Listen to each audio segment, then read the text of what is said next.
Chapter 468. Mo Chinga's attitude was so indifferent that everyone felt it was strange. Late nascent soul cultivators didn't mind, but she was only in the core formation realm. Although she was only a step away from the nascent soul realm, this step was like heaven and earth. How could she not care about the cultivation technique inside? But since she proposed this, no one objected because they felt they couldn't find any fault with it. Drawing lots was inevitable to lose the demeanor of a late nascent soul cultivator. In the end, everyone randomly chose a transporting formation. Repairing the transporting formation wasn't too difficult for the nascent soul cultivators. It only took them a little time to repair the relatively intact transporting formations, put spirit stones in them and teleported into them. It was only after everyone else impatiently left the transporting formation that Mo Chinga slowly put down the last spirit stone, then pulled Qinshi towards the transporting formation. A white light flashed and in an instant the two of them appeared in a strange room. This was a spacious hall, slightly smaller than the hall outside. On the top of the hall, there was a huge bead floating in the air, shining with a bright but gentle light, illuminating the windowless hall as if it were daytime. Inside the hall, there were neatly arranged purple-red bookshelves, emitting the fragrance of spirit wood. All kinds of books and jade slips were placed on the shelves, and there was a faint restrictive light on the surface of the bookshelves, which blocked divine sense. Mo Chinga looked up and said casually, "This bead is good.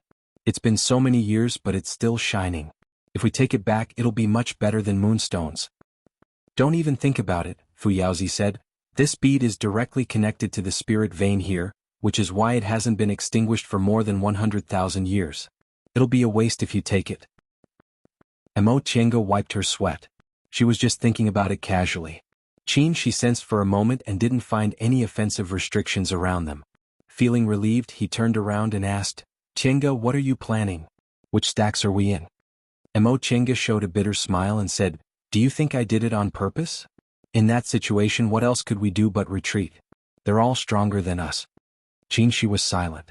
If they really fought, he didn't think he was much worse than those late nascent soul cultivators.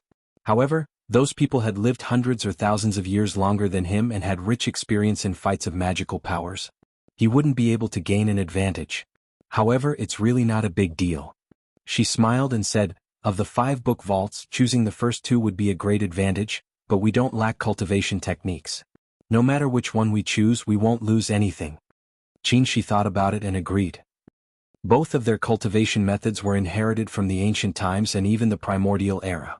Although they didn't have the content of the soul formation stage with their special constitutions, it wasn't practical for them to change to other cultivation methods. It was better to cultivate to the late nascent soul realm and create their own cultivation methods. Mo Chinga didn't immediately check the bookshelves. Instead, she turned around and laid a formation next to the transporting formation they just came from. This array was no ordinary trapping array. It was a killing array that was listed as one of the 10 most vicious arrays in the Xuanji array book. Even if a nascent soul cultivator were to enter, he would not be able to escape unscathed. She was not the only one who did this. The first thing the others did after entering the library was to set up defensive measures, lest someone went back on their word and followed them with malicious intent. While she was laying the formation, she walked forward and took a book from the purple-red bookshelf in the front. The books on this bookshelf were the lowest level aura refining cultivation techniques. Sensing their cultivation levels, the restrictions on the bookshelf didn't activate, allowing them to take the book away. Rudimentary pill concocting? Qinshi opened the book and looked up with a smile. "It seems we didn't get a good draw, but it's not necessarily a bad thing.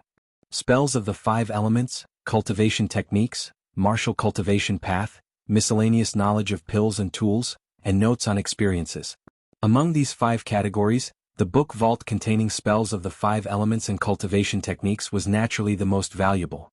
Spells of the 5 elements were used in fights of magical powers, and cultivation techniques were related to the most fundamental cultivation and advancement, but the others weren't completely useless.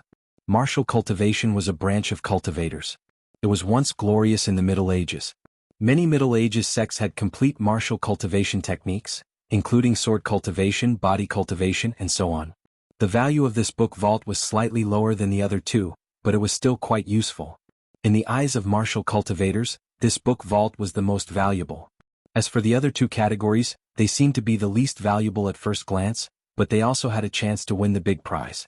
For example, notes on experiences, which recorded strange things in the cultivation world, illustrated books on spiritual treasures, and cultivation experiences of cultivators.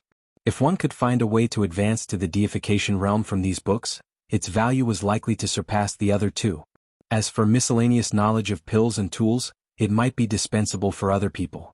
This was because many of the spiritual plants and objects that existed in the Middle Ages were already extinct today.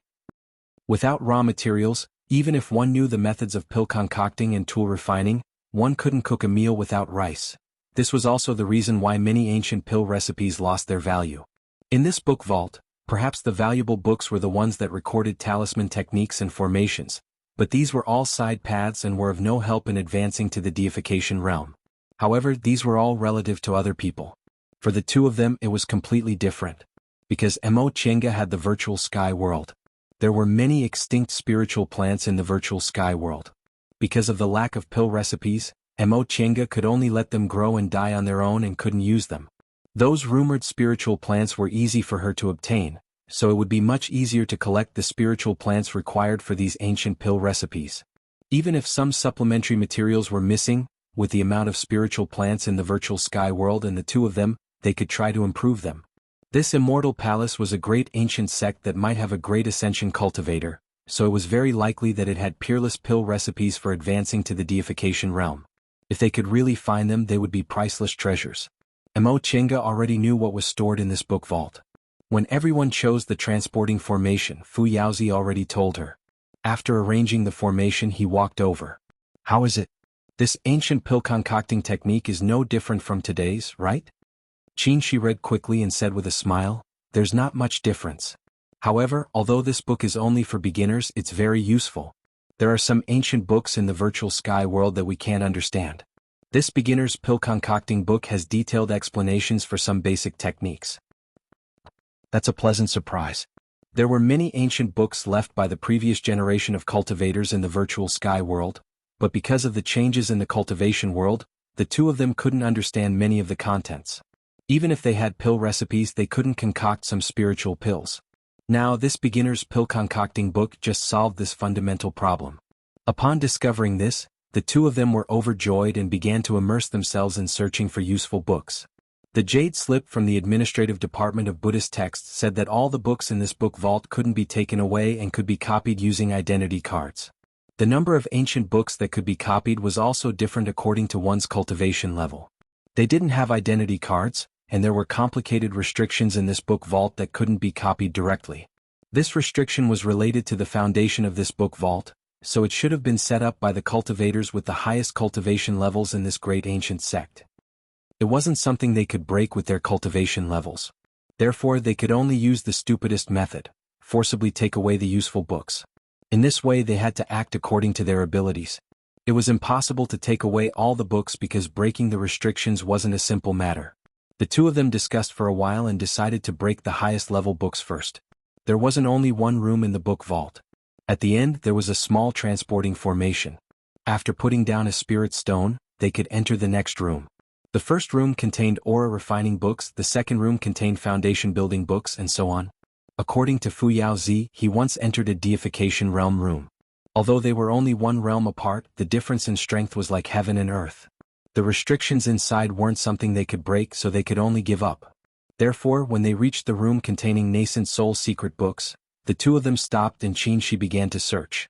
In the first room there were as many aura refining books as there was an ocean, but in the second and third rooms, there were fewer books. In the fourth room there were even fewer nascent soul books. Even so, it still took Qin Shi more than an hour to go through all the ancient books and records. This trip wasn't in vain. Qin Shi said to Mo Chenga with a happy expression after he withdrew his divine sense from a jade slip. Since he rarely showed such a happy expression, Mo Chenga asked, "What did you find?" Qin Shi waved the jade slip in his hand and said, "This book is called Returning to Truth in Tao of Alchemy. It records the lifelong knowledge of an ancient master of alchemy, including pill concocting techniques and recipes for many miraculous pills. One of them is called the deification pill." Deification pill. Not only was Mo Chenga surprised, but Fu Yaozi on the Fuxing sword was also startled. Qin Shi said with a smile, "You should be able to understand the use of this pill from its name, right? When you cultivate to the peak of the late stage of the nascent soul realm and try to break through to the deification realm, It can help you form your soul. Mo Chinga calmed down and asked hurriedly, "What about the required spiritual plants?" She looked at it again and said hesitantly, "We can collect most of them, but there are some that we've never heard of." This was inevitable. No matter how many spiritual plants there were in the virtual sky world, it was impossible to collect all the spiritual plants in the world. Moreover, for a miraculous pill like the deification pill, the spiritual plants it needed must be rare treasures. There's no need to hurry. Not to mention that I haven't formed my nascent soul. Even for you, it's not easy to advance from the middle stage to the peak of the late stage. With our lifespans we have plenty of time to search slowly. And? At that moment, Fu Yaozi sighed. I didn't expect there would be a pill recipe for the deification pill in this library. Unfortunately, the 5 of us were on guard against each other back then, so we couldn't check them one by one and missed it. The 2 of them were very satisfied after finding the pill recipe for the deification pill. Under Fu Yaozi's guidance, they spent another 4 hours to break the restrictions and take these books and jade slips from this room. She had consumed a lot of spiritual aura when he left the 4th room, so he had to adjust his breathing first. Fortunately, the spiritual pills Mo Chinga prepared were sufficient. It only took her less than an hour to almost fully recover. The 3rd room was filled with books for the core formation realm, so Mo Chinga could also help. Although there were many books, her speed was faster. Moreover, she was already familiar with the method of breaking the restrictions, so she only spent 2 hours. The first 2 rooms were even faster. Aura refining and foundation building realm books weren't of much use to them, so they only found a few basic ancient books before they left. Chapter 469. When they came out of the library, the hall was empty without a single person. This palace was extremely vast, with many buildings and complicated paths. Coupled with the overflowing primordial devil aura, it wasn't easy for others to find the scripture pavilion. It didn't take long for their group to reach this place. Mo Chinga and she had only stayed in the library for about 6 to 8 hours. Now that the passage to the celestial parting palace had been opened, it had only been a day, so it was impossible for other people to find this place. The others hadn't come out yet, so the 2 of them could only wait. They sat cross-legged and adjusted their breaths to restore their spiritual aura. Before long, the leftmost transporting formation lit up, and Ling Xiu of Juyin sect appeared. He was surprised to see the 2 people meditating on the side. "Fellow Taoists, you came out so early?" Seeing people coming out, the 2 of them stood up. She said, "It's fellow Taoist Ling. What's wrong? You're done too?" Ling Xiu nodded and calmly threw a talisman into the transporting formation. After a while, the others also appeared in the hall through the transporting formation. Mo Chinga saw this and secretly curled her lips. The people of Jian sect were really cautious. Ling Xiu's move was obviously because he was worried someone would set up an ambush outside, so he came out to check the situation first and only informed the people behind him to come out when there was nothing wrong. Among the 4 of them, Ling Yunhe was the most important. His cultivation level was low, and he was the master of the holy object, so no accident could happen to him. The other 2 were late-stage nascent soul cultivators and were their main fighting force. He was the least important person, so he came out to check the situation. In fact, they were a bit too cautious. The possibility of falling out now wasn't big. There was still a long way to go before they left the library, so what was this little benefit? However, Ling Yunfei once said that Juyin sect was different from other sects and valued friendship among fellow disciples the most. Looking at their behavior now, it should be true. Ling Xiu's move was to pave the way for his fellow disciples. If there was an accident, he would be the first to be sacrificed, but he seemed willing. "Fellow Taoist Qin, little friend Mo, you 2 came out early." Master Taoist Yuanmu was surprised to see them. "Qin," she said with a smile, "we were unlucky. That library was of no value, so of course we came out early." "Really?" Master Taoist Yuanmu seemed to be in a very good mood, so he didn't say anything more. After a while, people came out of the other 3 transporting formations one after another. Some people were beaming with joy while others looked gloomy. However, everyone tacitly kept their mouths shut about which library they had chosen. Those who had won the lottery did not want to reveal their wealth, and those who were unlucky did not want to mention it. The matter of Scripture Pavilion was over. Everyone had their gains, so they continued to search for the library. Before he left, Perfected Yunmu pondered for a moment and casually cast a spell to destroy the 5 teleportation arrays before leaving the Scripture Depository. Taoist Yunmu and the Formation Sect. They had spent a lot of effort to come to the Sutra Depository Pavilion, but they had only obtained a few opportunities. If someone else came here by coincidence, they would not easily let them take away the treasures. In Yunzhong they were competitors. On the way back, the Ghostcraft Demon Lord suddenly asked, "What happened to Mount Numinous back then?" Sol the Lin Sol, Emperor with Realm, he with S Mountain A with Nascent Ling with Nascent's Cultivators sect. Space cracks like this weren't the only place in the world, but it was rare to find a place as vast as Spirit Mountain that contained an entire sect. Moreover, this mountain was obviously the base of a big sect. Judging from its size, it had at least tens of thousands of disciples.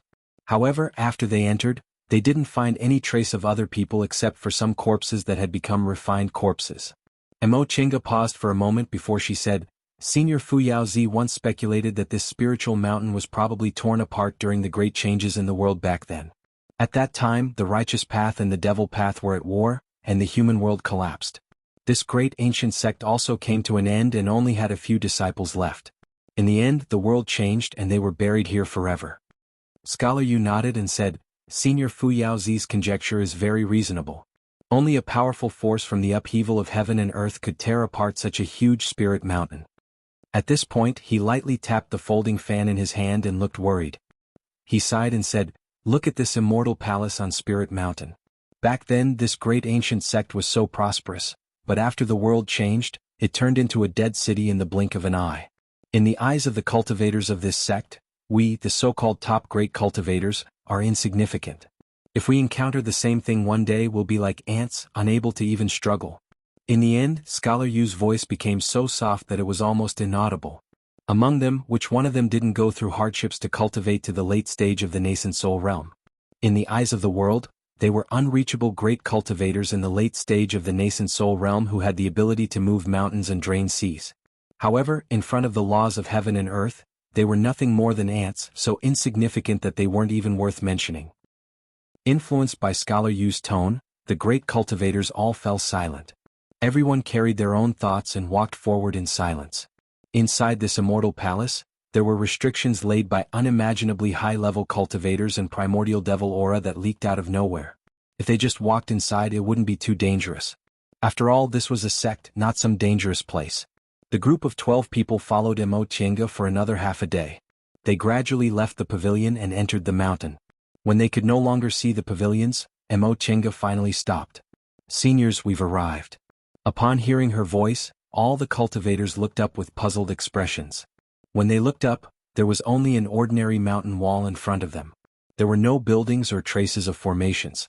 However, with his experience in the Sutra Pavilion, Scholar Yu didn't immediately make a conclusion. Instead, he took out a formation plate and very carefully examined it before he turned to the others and said, "It's an illusory formation." Upon hearing this, the others' expressions became solemn. They could more or less see some clues about the restrictions in the Sutra Pavilion, but this illusory formation, even with their cultivation levels, they couldn't sense it at all. How could they break it? Scholar Yu looked troubled. After thinking for a long time, he still couldn't think of a way to break it, so he could only turn his gaze to Mo Chinga. "Little friend Mo, Senior 5 Saints once broke this illusory formation. Presumably, Senior Fu Yaozi knows how to break it. Little friend Mo, please consult Senior Fu Yaozi."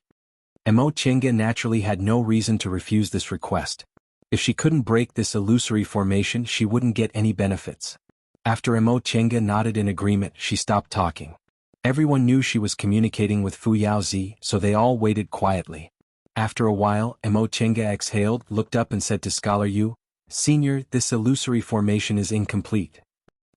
Scholar Yu was surprised. "We can't see through this illusory formation at all.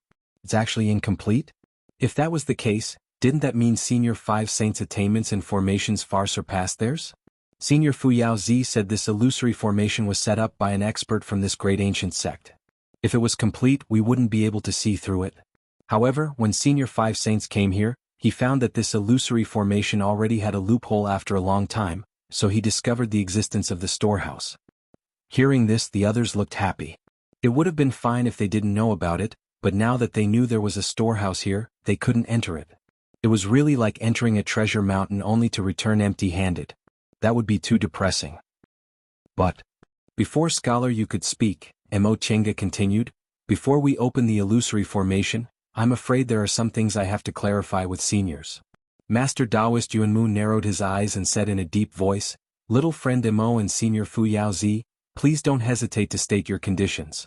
At this time with such a tone, the people present weren't fools, so they already understood what she wanted to say. After entering the storehouse, there would almost certainly be friction between them. At that time those who were weaker would suffer some losses. Emo Chenga, on the other hand, had offended them before.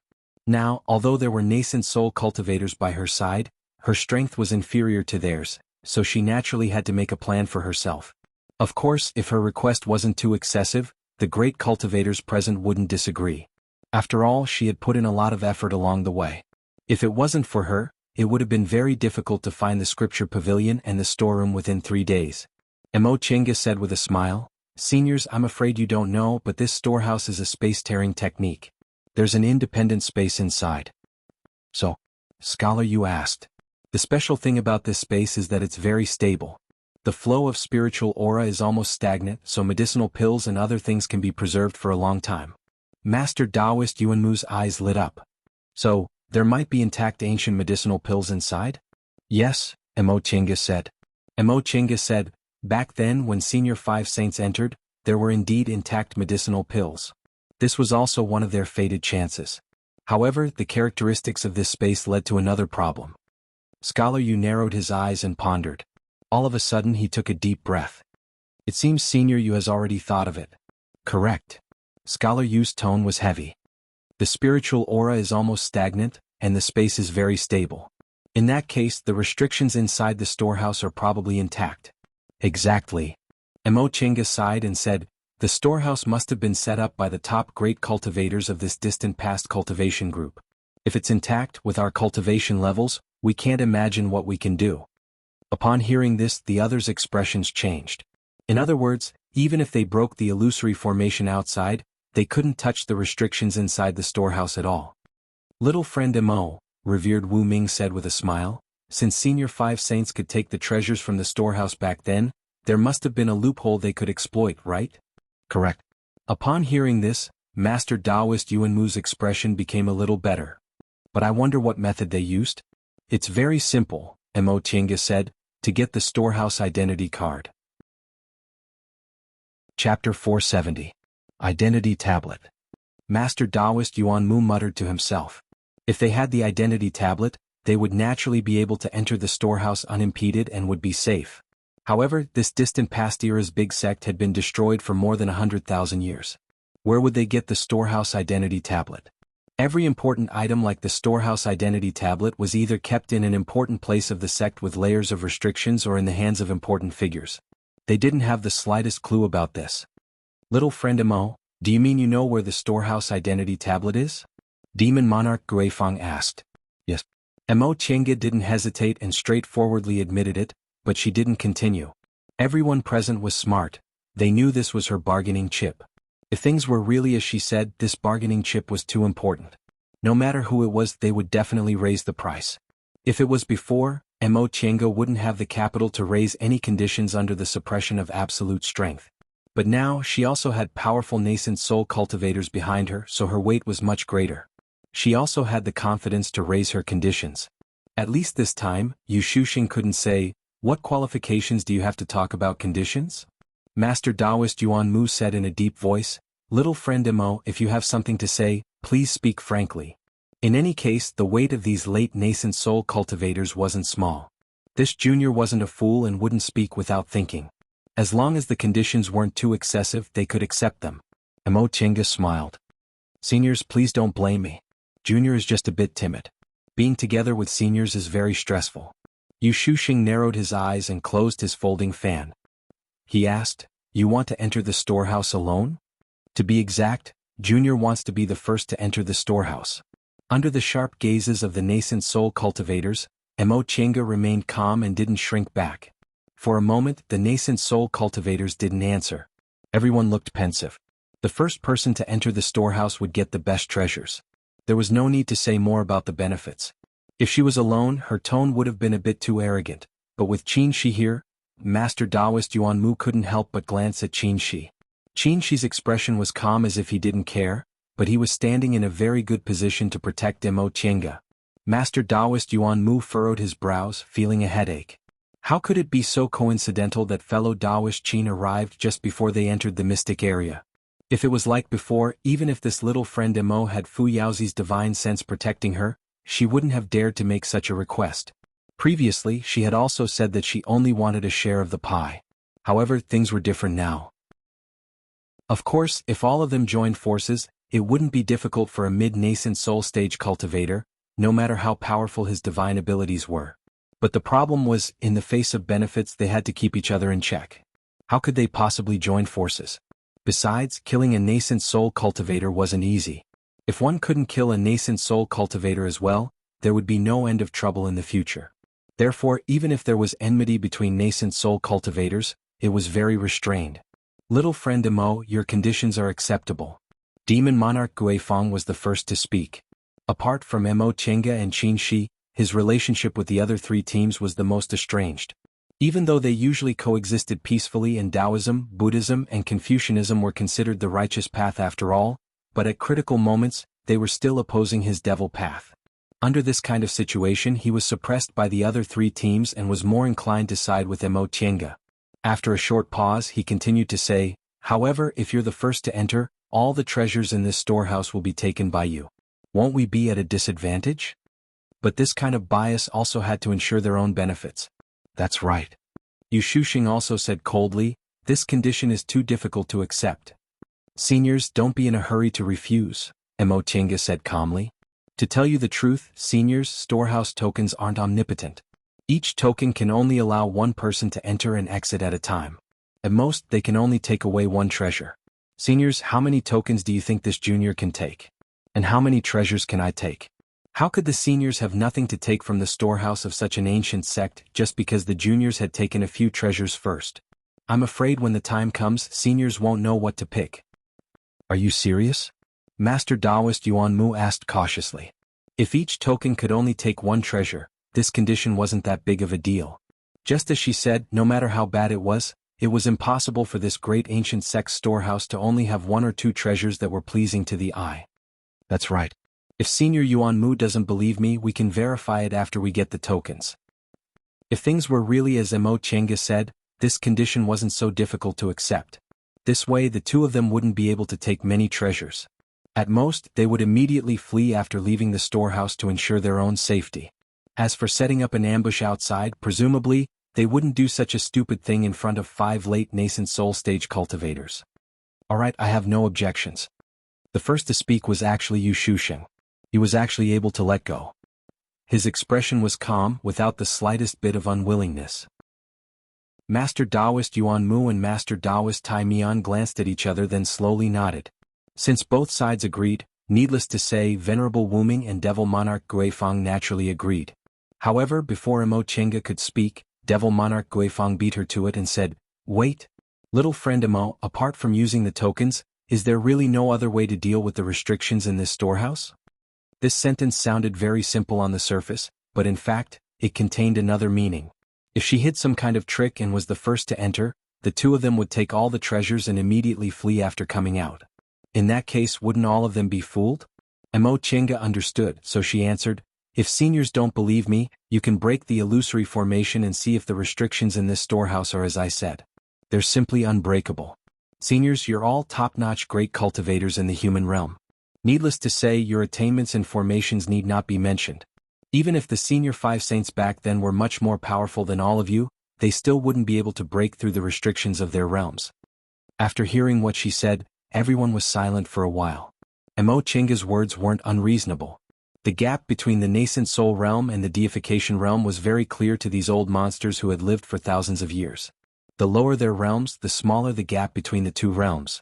With the help of treasures, aura refining cultivators might be able to compete with foundation building cultivators. A core formation cultivator, if they were talented enough, could also catch up with a nascent soul cultivator. However, the gap between the nascent soul realm and the deification realm was like heaven and earth. If the restrictions were for cultivators above the deification realm, they definitely wouldn't be able to break them. All right. Devil Monarch Guifeng muttered to himself for a while then said, I'll believe you this time. Everyone reached a consensus.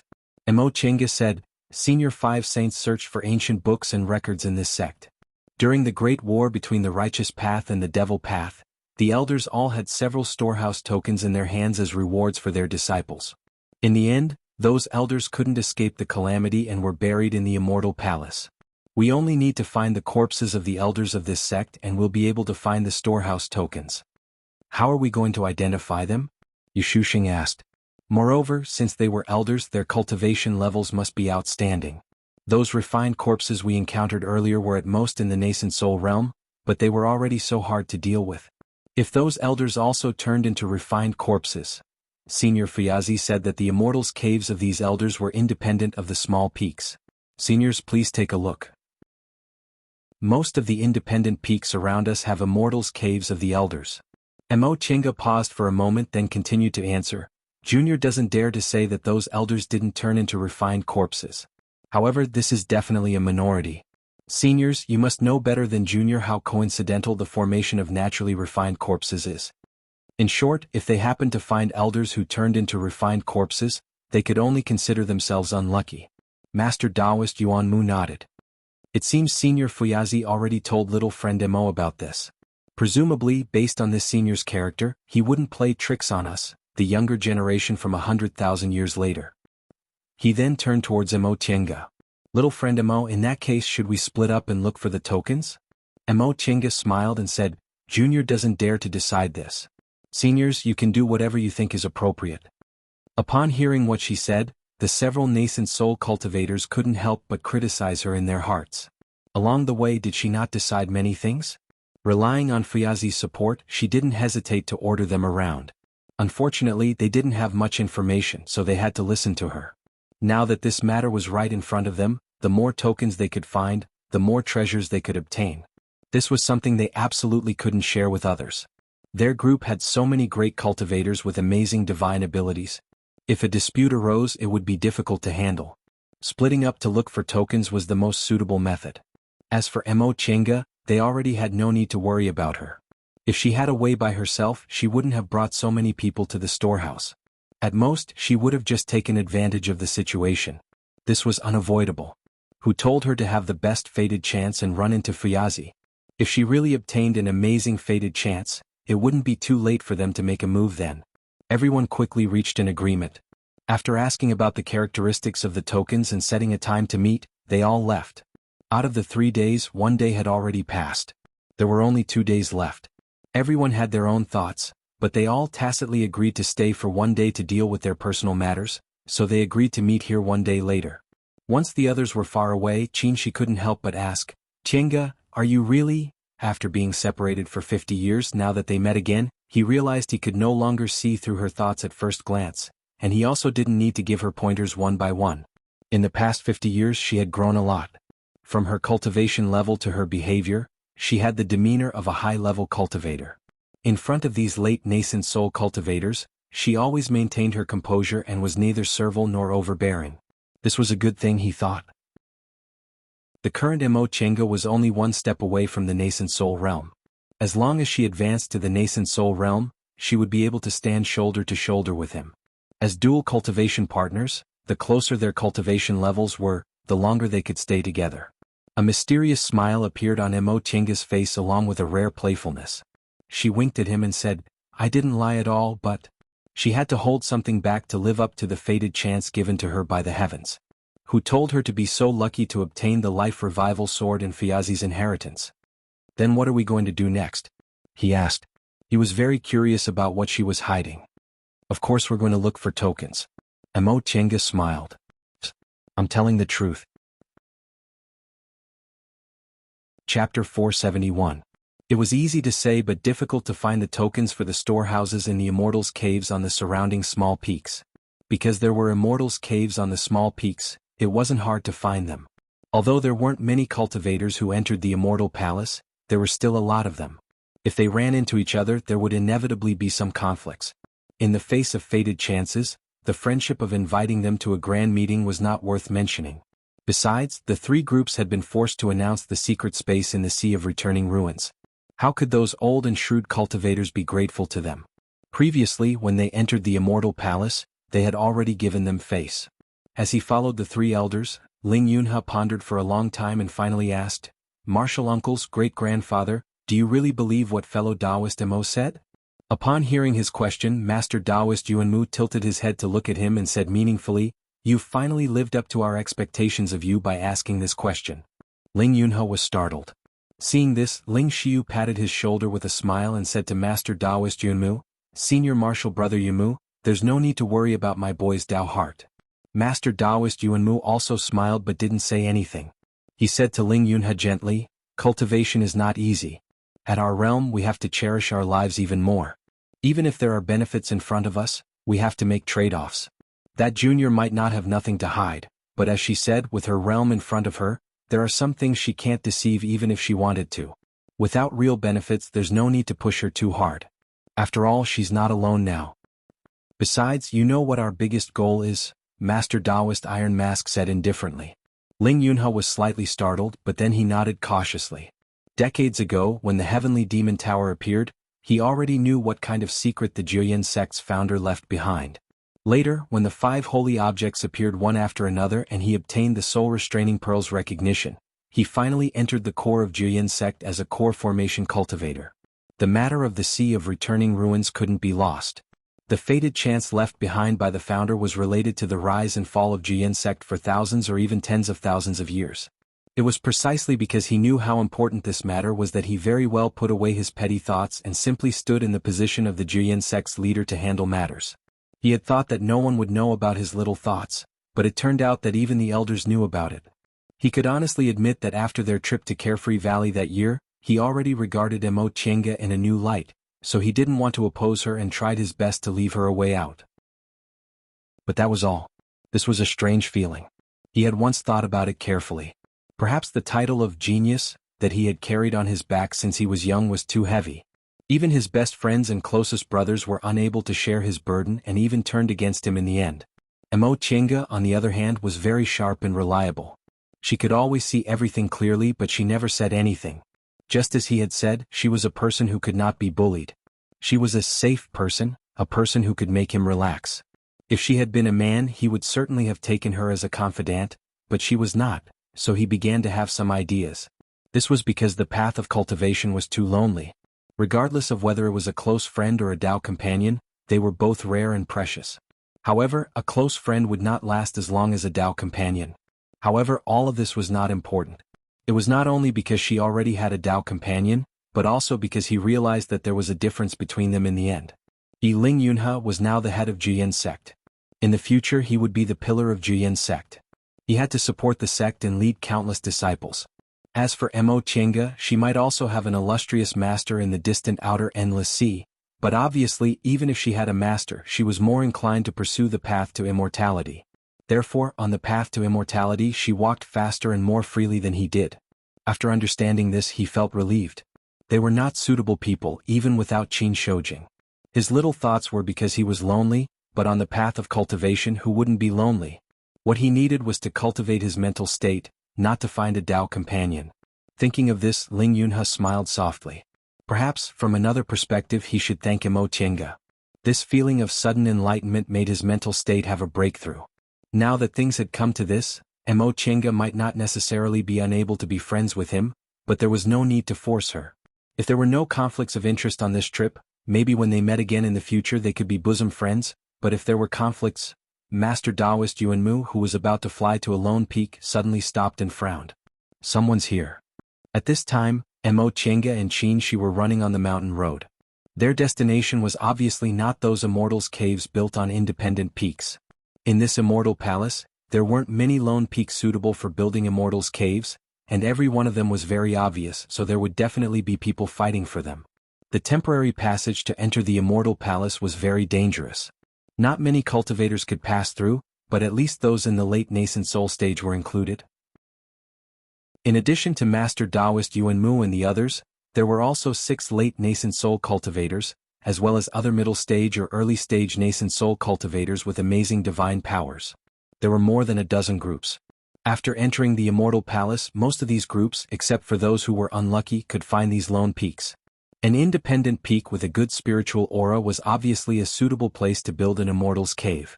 How could these nascent soul cultivators miss it? Ancient cultivators' immortals' caves had always been places of fated chances, let alone an immortal's cave that could occupy a peak in a great ancient sect. Therefore, unless it was absolutely necessary, Mo Chenga wasn't willing to wade in these muddy waters. We're here. Upon hearing the sound, Qin stopped and looked up, only to discover a desolate precipice in front of him. On the precipice, there were densely packed cave entrances every few hundred feet. Next to them was a towering rock engraved with several ancient characters. Ascetic Cliff. This is. He hesitated. Based on the name, it seemed to be a special immortal's cave for disciples to do closed-door meditation. Every decent cultivation group had an immortal's cave like this. Shenqing School had one, and even Yunwu sect had one back then. Because low-level disciples didn't have good immortal's caves, they needed a lot of spiritual aura when they wanted to do closed-door meditation, so their usual living quarters weren't enough. Therefore, the cultivation group opened an adjacent immortal's cave for low-level disciples to rent during closed-door meditation. Compared to the living quarters of low-level disciples, this kind of immortal's cave naturally had much better spiritual aura, but it still couldn't compare to the independent immortal's caves of high-level cultivators. According to reason, there shouldn't be high-level cultivators in this kind of place, and it was naturally impossible for them to have a storehouse identity tablet. This way. Mo Chenga didn't pay attention to him and went along the small path on the side. There was a simple and crude hut halfway up the mountain. It should be the residence of the cultivator guarding this immortal's cave, and it was also the location of the protective formation. An immortal's cave for low-level disciples like this wouldn't be protected by very good formations. Besides, after so many years, it had long been dilapidated. Mo Chenga effortlessly erased the formation in this place without using any tricks. She then went up the precipice with Qin. Back then, Master Fu Yaozi obtained several ancient cultivators' Chengkuan bags in the Immortal Palace and learned about this ascetic cliff from them. The spiritual aura on this cliff is indeed ordinary, but there are several spiritual eyes at the top of the cliff. At first, no one knew about these spiritual eyes, but later on, they were discovered and developed into high-level special immortals' caves. Only elders and above can use them, Mo Chenga explained to him as they walked. Spiritual eyes were the few spots on a spirit vein where the spiritual aura was most concentrated. In the cultivation world, people generally believed that spirit veins were actually spiritual aura areas formed from the spiritual aura of one or several spiritual eyes. In other words, only with spiritual eyes could spirit veins form, and spiritual eyes were the center of spirit veins. However, spiritual eyes weren't that easy to find. The spiritual aura on spirit veins varied in intensity and intensity. Spiritual eyes usually existed in spots with particularly dense spiritual aura, but they couldn't be sensed as long as they were several hundred feet away from them. Therefore, not all spiritual eyes could be found. Occasionally, there would be extremely lucky middle-level disciples who accidentally found a place with spiritual eyes when they were developing their immortals' caves. I see. Qin nodded lightly, then he frowned and asked, "You said this sect had already declined when this spiritual mountain was torn into an independent space, and it was also the time of the war between the righteous and the devil. Are there elders and closed-door meditation in this special immortals' cave?" "Yes, we can only rely on our luck." Mo Chenga sighed. "If there are elders and closed-door meditation, we can smoothly find the storehouse token. If there aren't any, we can only go to those elders' immortals' caves and compete with them." This was a choice. They had no other choice. They didn't want to have conflicts with other people. After all, this was Yunzhong, not the celestial pole. Those who could enter Immortal Palace were all top nascent soul cultivators. They still had to deal with Master Taoist Yuanmu and the others, so it wasn't wise to waste their strength on other people. The two of them went straight to the top of the precipice. A moment later, they saw an independent immortal's cave on the top. Qin looked up and was surprised. "There are actually 3 spiritual eyes here?" There were 3 immortals' caves on this precipice. The 2 immortals' caves were separated by several miles, so the number of spiritual eyes was quite high. And it's really incredible. The spiritual aura on this spiritual mountain was so strong that it wasn't strange to have many spiritual eyes, but it was very rare to have 3 spiritual eyes in such a small area. The 2 of them didn't delay. As they talked, they arrived in front of the first immortal's cave. Since this immortal's cave could only be used by high-level cultivators in the cultivation group, the formation outside the door naturally couldn't be as useless as before. However, after all, tens of thousands of years had passed, and the individual defensive formations had long lost their effectiveness due to the exhaustion of spirit stones. Only some special restrictions existed as long as there was spiritual aura here. Mo Chenga took out a compass and other things to determine the yin, yang, and 5 elements of this place. After a while she frowned. What's wrong?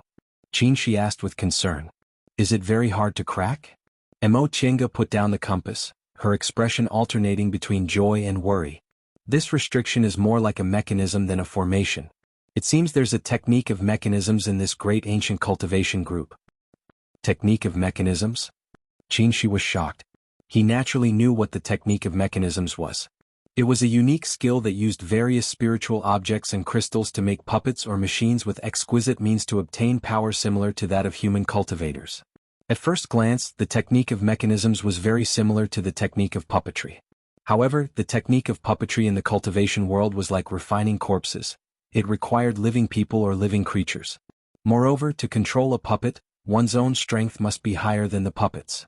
The technique of mechanisms was different. It didn't require living creatures. Even if it lost its master, it could still be preserved in good condition. Furthermore, it didn't have any requirements for strength. Chapter 472. Girl, is this really the art of mechanisms? Fu Yaozi was pleasantly surprised to hear what she said. Mo Chenga pondered for a moment then answered, Disciple isn't sure, but based on my understanding of formations and restrictions, this definitely isn't an ordinary restriction. I can only say that it's somewhat similar to the art of mechanisms. Then quickly give it a try, Fu Yaozi urged. If we can get the art of mechanisms from this place, it'll be a pleasant surprise.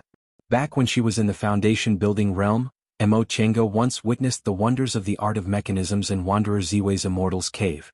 She also obtained 2 foundation building puppets from Wanderer Ziwei, so she knew the wonders of this ancient technique. Now, even without Fu Yaozi's instructions, she was already very excited. After she finished testing the restrictions yin, yang, and 5 elements, Mo Chenga put away the compass, took out the 8 trigrams diagram from her sleeve, and threw it towards the entrance of the cave. The 8 trigrams diagram stopped in the middle of the restriction then slowly unfolded, creating ripples of light that smoothed out the spiritual aura in the surroundings. Once the spiritual aura calmed down, Mo Chenga stretched out her hand, and the 8 trigrams diagram flew back into her sleeve. Now that she examined the restriction again, she could see it much more clearly than before. The yin, yang, and 5 elements were no longer fluctuating, so it was much easier to distinguish whether it was the art of mechanisms or not. It's strange. I feel like there's a spiritual aura fluctuation similar to that of a cultivator, but there's no puppets or anything else. The reason why the art of mechanisms was hard to distinguish was because it might only be a few simple mechanisms that weren't made to look like humans or beasts. In addition, Mo Chenga's knowledge of this technique was limited, so she couldn't tell whether this was an art of mechanisms or a restriction that far surpassed her realm. Seeing her hesitate for a long time, Qin she said, Let me try. Right after he finished speaking, he took a step forward, put his hand into his Chengkuan bag, and took out the mountain-determining lantern. The mountain-determining lantern looked unremarkable. It had an old green color, a dark gray texture, and a simple design. It looked like a simple green lamp that had been burned in front of a Buddha statue in the secular world for dozens of years. It was gray, but if one looked carefully, one would notice that there were fine lines engraved inside the lantern, forming a wonderful formation that faintly emitted pure spiritual aura. The mountain-determining lantern flew up. As soon as it touched the restriction, it emitted light. At first it was just a small green lamp, but gradually the mountain-determining lantern became brighter and brighter. Mo Chenga could see that these 2 forces were contending against each other. Qin Shi's peak-setting lantern was also a rare magic weapon.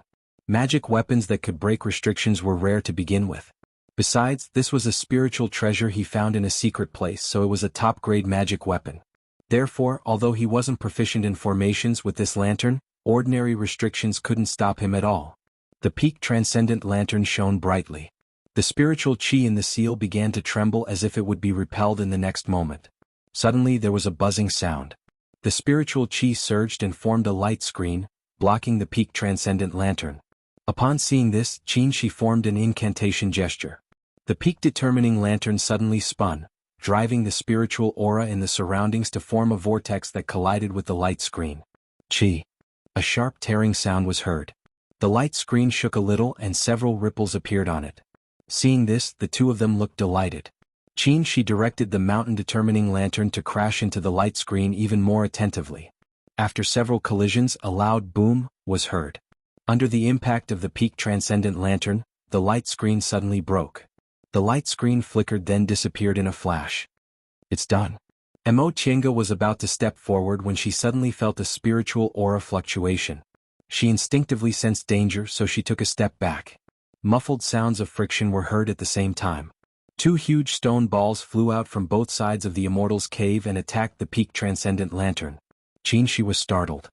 He formed an incantation gesture and the peak transcendent lantern immediately flew back. It brushed past the two stone balls and fell into his hand. With a loud boom, the two stone balls collided. Stone fragments flew everywhere, causing the spiritual aura in the surroundings to fluctuate continuously. A wave of qi rolled towards the two of them. This wave of qi was also a spiritual aura attack. Qinshi waved his sleeve and the sword aura of the three young real fire sword formed a formation, repelling the wave of qi. When the wave of qi dissipated, there was still a light screen in front of the Immortal's cave. Mo Chenga and Qinshi stood in front of the Immortal's cave, looking at each other in dismay. After a long time, Mo Chenga finally muttered to herself, "The art of mechanisms. It's really the art of mechanisms." The two stone balls weren't made of ordinary stones.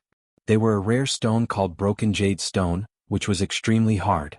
In today's world, even if it was only the size of a fist, it was still a refining material that cultivators would crazily fight over at trade fairs. However, in this ancient cultivator's Immortal's cave, this broken jade stone was actually made into such huge stone balls. It was really a waste of natural resources. Qinshi exhaled and put away the peak transcendent lantern. He said, "This is the first time I've seen this kind of restriction. We've obviously succeeded in breaking the restriction, but there's still a backup plan." Mo Chenga frowned and said, "This restriction has two layers. The outer layer is a formation restriction based on yin, yang, and 5 elements. Once this layer is broken, the art of mechanisms behind it will be activated and repel the enemy. After that, the restriction will repair itself." At this point, she patted her head. "This is going to be difficult. I don't have the slightest clue as to how to break the restriction." One day they only had one day. If they couldn't get the storehouse command tablet in one day, the treasures in the storehouse would have nothing to do with them anymore. If they didn't have the confidence to break the restriction in this period of time, they might as well go to the Elder's Immortal's cave and compete with others. Mo Chenga turned to Qinshi in distress. "What should we do?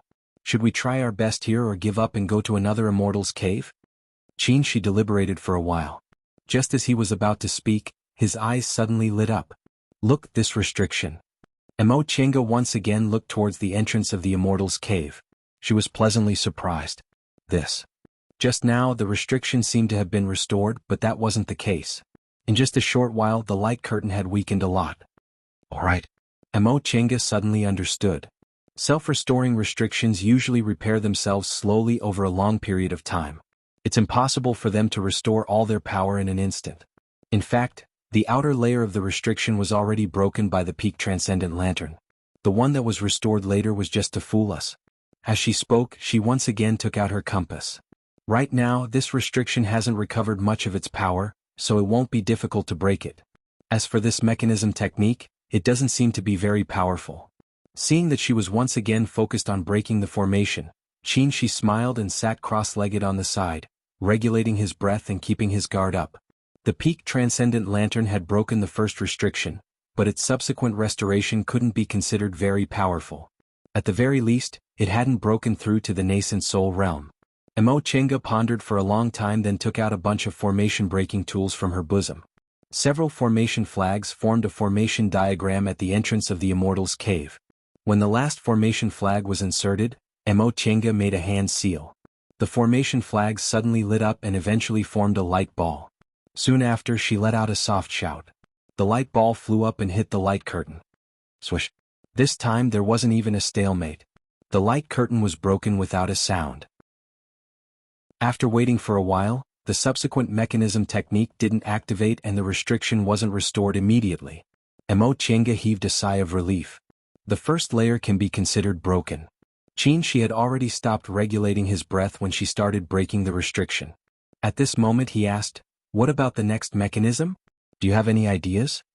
Mo Chenga pondered for a moment, then said, "I don't know much about the mechanism technique, so I can only use the stupid method.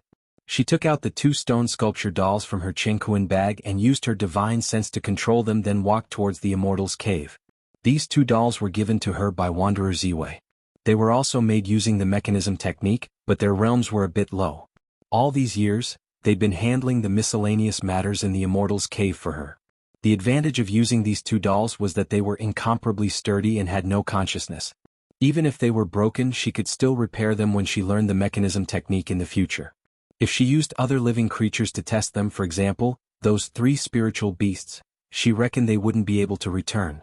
The two dolls walked step by step into the restriction. When they touched the spot where the stone ball rolled out, a faint cracking sound was heard. Suddenly, two shiny wooden hands emerged from the stone walls on both sides of the Immortal's cave and grabbed the two dolls. Just as Emo Chinga was about to make the dolls dodge, she discovered that the two hands moved extremely fast and grabbed the dolls' necks in an instant. The two dolls immediately brandished the stone swords in their hands, wanting to chop off the arms. However, with a clang, the stone swords chopped into the two arms and broke into two pieces.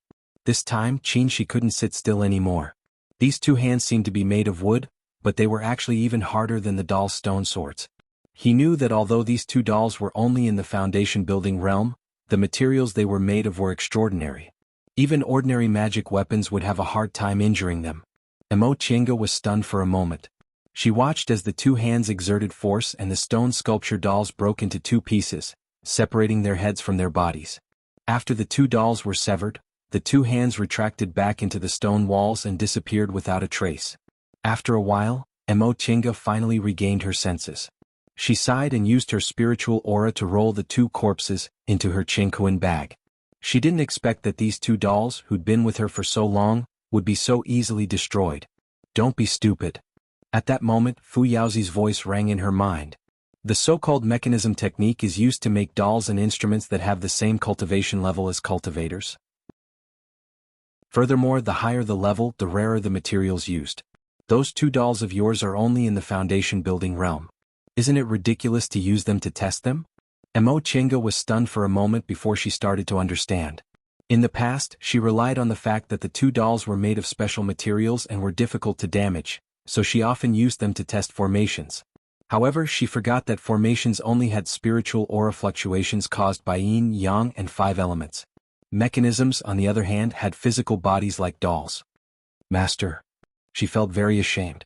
Then in your opinion, how should I break these mechanisms? Fu Yaozi chuckled. Have you forgotten that one strong man can defeat 10 skillful men? Emo Chinga was stunned for a moment before she suddenly understood. Thank you for your guidance, Master. In the past few days, she'd been either breaking restrictions or dealing with other people. She'd been using her brain too much. In the cultivation world, what did they rely on to win? Strength, of course. In front of absolute strength, any kind of skill was useless. Whether it was the stone balls at the beginning or the wooden hands later, their strength didn't surpass the nascent soul realm. That being the case, she could just directly break through them. Why would she need to use her brain? Thinking up to this point, she turned to Qin Shi and said with a smile, Senior Martial Brother, it's up to you. Chapter 473.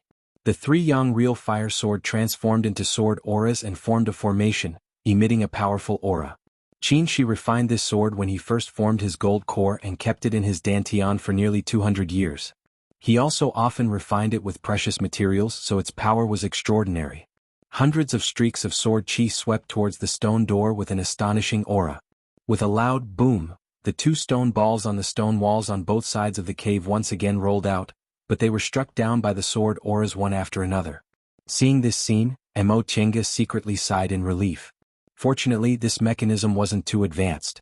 With Qin Shi's strength, breaking it was only a matter of time. After the stone balls, there was a wooden hand. It was unknown what this wooden hand was made of, but even Qin Shi's sword aura couldn't cut it. In the end, he had to use the extreme Yang Real Fire to break it. This went on for about 2 hours. In the end, Qin Shi once again brandished his sword aura. Finally, without any obstruction, it hit the stone door of the Immortal's cave. With a boom, the stone door opened, revealing its true appearance. The two of them looked at each other with joy. After tossing and turning here for several hours, they finally didn't waste their time and energy in vain. I'll go in first. Qin Shi turned around and said. With a wave of his sleeve, the sword aura returned to his side and formed a formation. Then he carefully stepped into the cave. Emo Chenga watched nervously. Since this cave dwelling could only be used by high-grade cultivators of the sect, it was possible that there were existences that far surpassed their cultivation levels. For example, if the restrictions outside the cave dwelling were to be activated again, it would be more than enough to deal with. Fortunately, nothing happened after Qin went in and looked around. He said to her, "I'm fine. Come in." Emo Chenga breathed a sigh of relief, but she still didn't dare to relax. She operated the art of primordial origin and used the white silk handkerchief to protect herself before stepping inside. After entering the cave, she turned around and looked around. This cave was simple but not lacking in atmosphere. The hall was spacious and there were only a few stone tables and chairs for receiving guests. There were also moonstones embedded in the walls, but they had long lost their effectiveness. There was a smaller stone door around it which should lead to a cultivation room. This immortal's cave is temporarily rented by their high-level cultivators, and it's also inside the sect, so there shouldn't be too many restrictions, Emo Chenga said after looking at it for a while. Qin nodded. If this was a high-level cultivator's private immortal's cave, it would definitely be heavily protected, but this was a public immortal's cave, so the situation was different. Who would bother to set up layers of restrictions in a temporarily rented cave abode? Furthermore, it was in an important area of the sect. Normally they would just set up their own array formation. The furnishings in the hall could be seen at a glance, and there was nothing else. The two turned their attention to the training room. They weren't sure if there were any high-level cultivators cultivating in the cave abode. If there weren't any in the cultivation room, then the few hours they spent here would have been in vain. "I'll do it." Qin was still in the lead. Under normal circumstances, cultivators would lay down a defensive array outside the cave abode, and then lay down a restriction around the cultivation room just in case. If Gu Xiuxiu was really in seclusion in the cultivation room when the spirit mountain was torn apart, then he would most likely have set up a restriction. Emo Chenga knew she wasn't strong enough, so she didn't object and followed behind him. Several sword auras were shot out, and the stone door of the cultivation room was instantly smashed into pieces. In the middle of the red light, several white lights flashed and attacked outside with a powerful momentum. Qin was shocked. He raised his hand and a white light shield appeared in front of him. At the same time he dodged the white lights. TSS. Multiple black arrows struck the opposite stone wall, almost shattering it into pieces. Emo Chenga's face turned pale. When she turned around and saw that Qin had dodged safely, she calmed down a little. Is this also a mechanism technique? Qin withdrew his sword aura and turned around to ask. Most likely. Emo Chenga walked to the stone wall that was almost pierced through, picked up a black arrow and looked at it for a while. Then she was pleasantly surprised. Black gold. Black gold? Qin also walked over, took the black arrow and weighed it in his hand. Extreme young real fire sprang out of his palm and burned it for a while, but the black arrow didn't change at all. He said happily, "Sure enough, it's black gold. It's the best material for forging swords." When it came to refining tools, he was much more proficient than Emo Chenga, so he didn't need to explain how to distinguish black gold. The broken jade outside, the two wooden hands and this black gold. Even if we didn't find the identity tablet, this trip was still worthwhile, Qin said with a smile. Emo Chenga nodded. Not to mention the wooden hands, they couldn't even tell what kind of material they were. The broken jade and black gold were both from the distant past era, and they were almost impossible to find in the current cultivation world. They only occasionally appeared in high-level cultivators' trade fairs, and usually only a small piece of them would be crazily snatched. However, since there are restrictions here, it's very likely that there are cultivators in closed-door meditation here. She put away the black arrows one by one and returned to the door of the cultivation room. Fortunately, this mechanism technique isn't complete. It's the only test. Wait. Before she stepped into the cultivation room, Qin stopped her and said, "I'll go in first." Emo Chenga hesitated for a moment, but in the end she nodded and stepped back. In the face of possible dangers, Qin always paved the way for her, so she was moved. However, she hadn't formed her nascent soul yet, so it was a fact that she was weaker than him. Rather than trying to be brave, she'd better be obedient. Seeing that she was obedient, Qin showed a reassuring smile, activated the sword formation, and walked towards the cultivation room. When he stepped into the cultivation room's stone door, he paused for a moment, but there was no movement. He looked around and was instantly shocked. Chenga. Mo Chenga didn't see any restrictions or mechanisms, so when she heard his voice, she followed him inside. What? She was just about to ask what was going on, but she was also stunned. This cultivation room's layout was also simple. There was only a stone bed, and a skeleton wearing a white robe was sitting cross-legged on it. The strange thing was that the skeleton's bones were neither black nor white. They were as transparent as crystal. What's going on? She stared at the skeleton in a daze. After a cultivator passed away, their physical body would turn into spiritual aura and dissipate, and their bones would gradually turn black with time until they turned into a pile of black ash. But not only was this skeleton preserved for tens of thousands of years intact, but it was also as transparent as crystal, which was simply unheard of. She cautiously approached it, turned the three-yang real fire sword into its original form, and poked the white robe covering it with the sword. The skeleton fell down with a single poke. With a crashing sound, it instantly collapsed into a pile of bones of various sizes. Seeing this, she withdrew the three-yang real fire sword, feeling puzzled. This white robe was obviously a rare spiritual treasure. It was still well preserved after tens of thousands of years, and its surface was smooth without the slightest wrinkle. Moreover, the body of the three-yang real fire sword was covered in real fire, but it didn't affect it in the slightest. Presumably, this skeleton was an elder-level figure of this distant past cultivation group, so it wasn't strange for it to have such a spiritual treasure. Mo Chenga thought for a moment, then took out a pair of gloves made of natural worm silk from her Chenkuan bag and walked forward. Be careful. She warned her. This skeleton is so abnormal, I don't know if I can touch it. Don't worry. Mo Chenga waved her hand. These gloves aren't even afraid of primordial devil aura, so they should be fine. After Nya Wuxiang swallowed primordial devil, she wore these gloves and came into contact with them so they wouldn't corrode. Mo Chenga picked up a bone and examined it carefully. This bone was obviously no longer made of bone, but it wasn't made of gold or jade, and of course, it wasn't made of real crystal either. It was extremely strange. She knocked it and the bone made a crisp sound. She then tried to break it, but it didn't change in the slightest. The two of them couldn't figure out what was going on, so Mo Chenga couldn't help but ask Fu Yaozi, "Master, have you ever heard that after a cultivator dies, their bones will become as transparent as crystal?" After a while, Fu Yaozi finally said, "What? Crystal-like bones?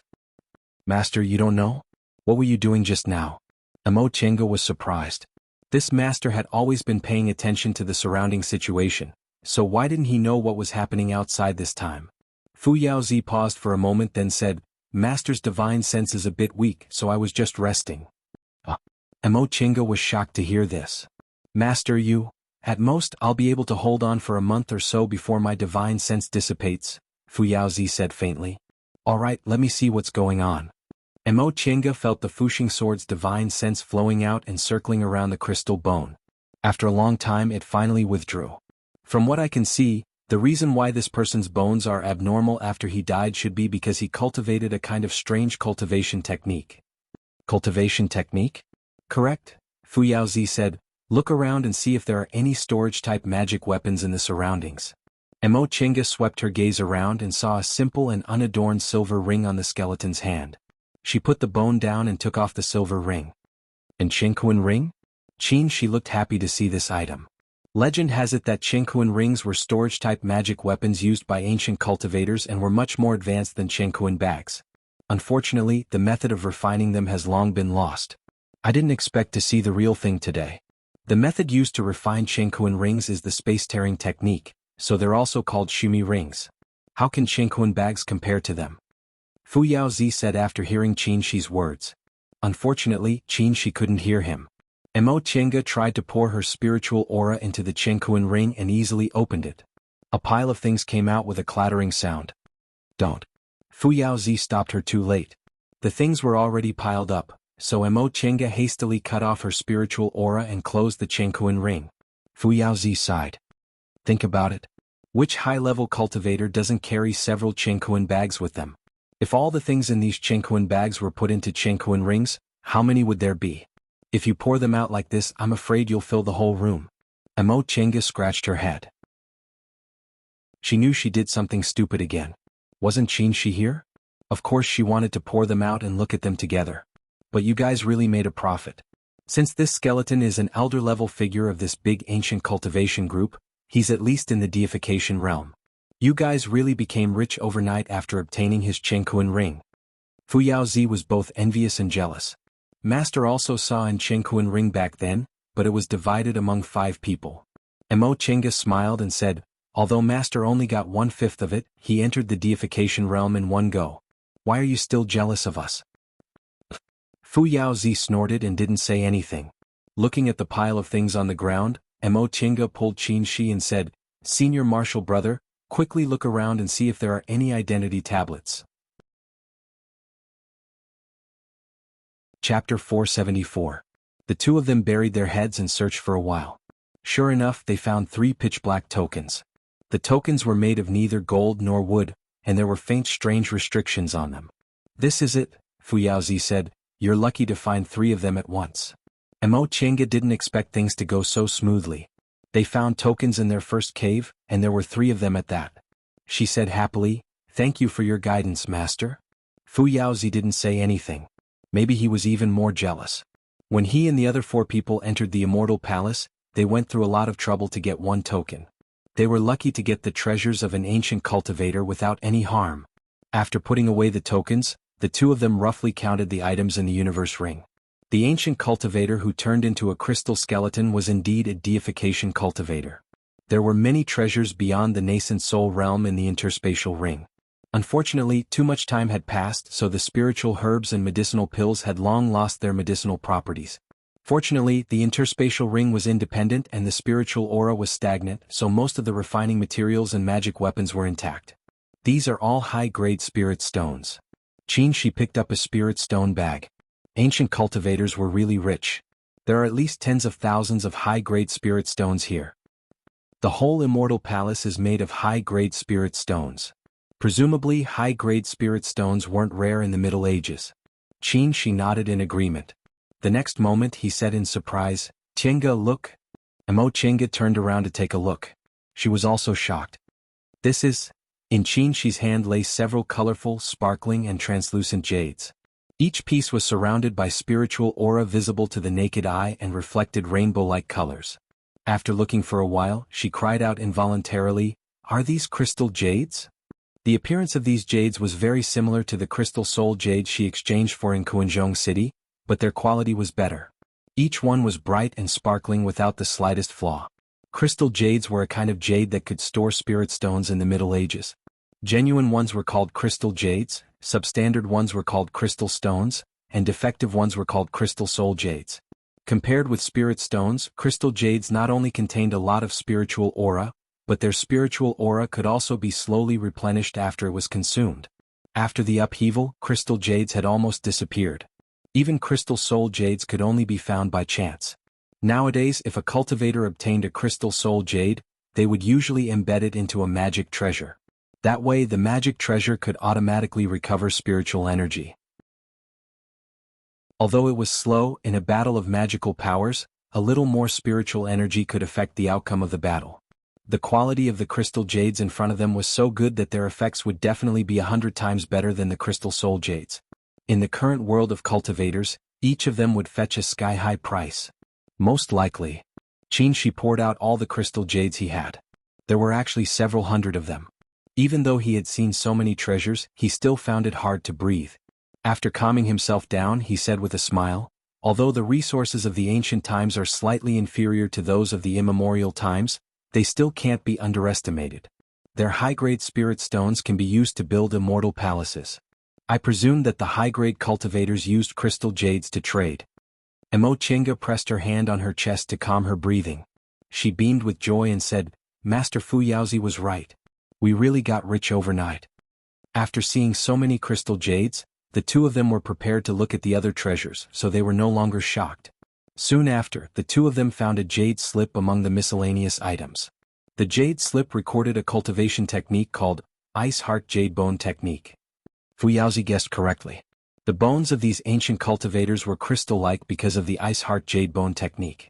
This cultivation technique could only be practiced by cultivators with ice spiritual roots. It was the cultivation technique of the Ice Heart Jade Bone Technique, and only a few outstanding geniuses could practice it. After practicing this cultivation technique, the bones in the whole body would slowly change. By the time a cultivator reached the nascent soul realm, their bones would be as clear as crystal. At that time, the Ice Heart Jade Bone technique could be considered to have reached the initial stage and could increase one's chances of advancing to the deification realm. The two of them felt it was a pity. They didn't have ice spiritual roots, so they couldn't use this miraculous cultivation technique. In addition, there was also a jade slip related to the art of mechanisms. It was called Introduction to Mechanisms. Emo Chinga looked at it and was slightly disappointed. The art of mechanisms recorded in this jade slip was very simple. It seemed this ancient cultivator had just started studying the art of mechanisms and wasn't proficient in it. It was no wonder the mechanisms arranged in this cave weren't too brilliant. They were only made of rare materials and had great lethality. Once they finished looking, the two of them put everything back into their interspatial rings, including the white robe covering the corpse. As for the crystal bones, Fu Yaozi also told them to put them away. Emo Chinga hesitated. These bones were so special, so they must be useful. But they already took the remains of this ancient cultivator. If they didn't even let go of his remains, wouldn't that be a bit? As if he knew what she was thinking, Fu Yaozi said faintly, "It's just a bag of skin. What's there to care about? This ancient cultivator senior has already passed away. These bones have long had nothing to do with him." Emo Chinga knew she was sticking to the surface. She took a deep breath, excused herself, put the crystal bones into her bag, and also put them into her interspatial ring. After finishing these things and making sure she didn't miss anything, she left the cave with Qin Shi. After leaving this cave, the two of them went to the second cave without stopping. This time it was much simpler. This cave didn't have any art of mechanisms and only had some residual restrictions. It only took the two of them an hour to break the restrictions at the entrance. After entering the cave, they found that the furnishings inside were the same as before. There was nothing but a stone table and a stone chair. After Qin Shi broke the cultivation room, he didn't find any traces of restrictions. It was empty, no one was in closed-door meditation. Although the two of them were mentally prepared, they were still disappointed. Then they went to the third and last cave.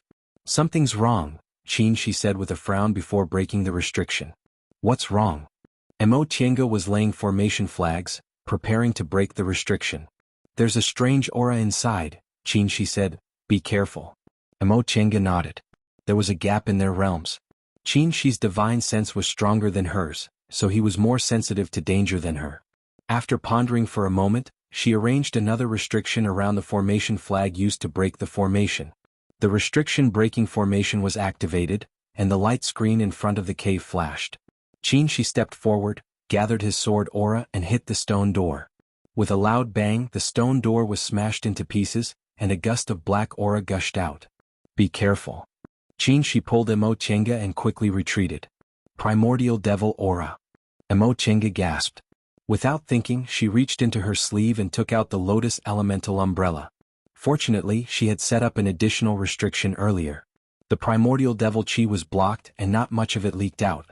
At this moment, the Lotus Dragon Umbrella was opened, and the fluorescent light sprinkled down, isolating the remaining Devil Chi outside. "Sword formation," she shouted, remembering what Fu Yaozi once told her. Qin Shi reacted very quickly. In an instant, he retrieved the three-yang real fire sword into his body, dispersed the spiritual aura protecting his body, and used the art of rising and falling devil. Aside from the Lotus Elemental Umbrella, Emo Chinga also put away all her magic weapons. The two of them retreated for a long time before they breathed a sigh of relief. "What's going on?" Emo Chinga asked in bewilderment as they glanced at each other. "Maybe this cave is the point where the primordial devil aura leaked out," Qin Shi guessed. There was no other explanation. Emo Chinga hesitated. "Then do we still go in?" The primordial devil aura in this space was purer and more powerful than anything they had ever encountered. Moreover, it could backfire, so it was really difficult to deal with. Qin Shi glanced at her and asked, "What do you think?" Emo Chinga was about to say something, but the two of them suddenly felt a dangerous aura and vigilantly looked towards the entrance of the cave. They saw that the primordial devil aura at the open stone door was getting thicker and thicker, and a powerful momentum was pressing down on them, almost making it hard for them to breathe. "Deification stage," Qin Shi muttered. He was already in the middle stage of the nascent soul realm. He was sure that nascent soul cultivators couldn't have this kind of momentum, not even late-stage nascent soul cultivators who were only a step away from the deification stage. "Let's go." He made a prompt decision and suddenly grabbed Emo Chinga's hand. With a wave of his sleeve, He summoned his flying cloud and directly jumped down from the hardship cliff. When the two of them jumped down from the hardship cliff, Mo glanced at the entrance of the cave. From the corner of her eye, a completely charred and swaying refined corpse appeared. This refined corpse stopped at the entrance of the cave for a moment. With a wave of its hand, its sharp claws destroyed the formation she laid at the entrance. Soon after, it seemed to sense their aura and looked towards them. Mo was shocked. She roughly guessed what was going on. In this third cave, there was also a deification cultivator who was cultivating in closed-door meditation. When the space was torn, all the cultivators were killed, and this cultivator also died at this time. Later, there was a problem with the sacrificial temple under the Immortal Palace. Primordial devil aura leaked out, and this cave happened to be one of the points where the aura leaked out. There were restrictions both inside and outside the cave, so the primordial devil aura was sealed inside. As time passed, this cultivator's skeleton was corroded and turned into a refined corpse. The refined corpse had no consciousness and the cave was in a closed state. For a long time, this deification refined corpse just stayed in the cave, completely unaware of the changes outside. If they hadn't opened the cave, perhaps it would have remained silent like this, no different from a corpse. But today they opened the cave and it sensed the aura of living people. Thus, it finally stepped out of this cave and walked towards the world it was once familiar with. It fell from the top of the hardship cliff at an extremely fast speed. Just as it was about to hit the ground, the flying cloud suddenly stopped, changed direction, and fled into the distance at an extremely fast speed. The deification refined corpse also jumped down from the hardship cliff, but with a rumble, it fell heavily to the bottom of the cliff. The devil aura around its body surged because of this jump. After a while it finally condensed again. It stood up shakily and chased after them. "It's behind us." Mo turned around to look. In this immortal palace, they couldn't use their divine sense freely, so they could only barely sense the powerful aura following behind them. Qin Shi's expression was solemn. He said calmly, "The refined corpse's speed is a weakness. If it's fast enough we can escape." Then with a clear sound he spread out the sword formation again and circled around them. At the same time he didn't hesitate to slap precious talismans on the two of them. Although there might be strange restrictions in this immortal palace because of the space being torn, they couldn't fly too fast, but they couldn't care less. A deification refined corpse, even if all the cultivators who entered the immortal palace joined forces, could be destroyed with a wave of their hand. They weren't its match at all. They had no other choice but to escape. Chapter 475.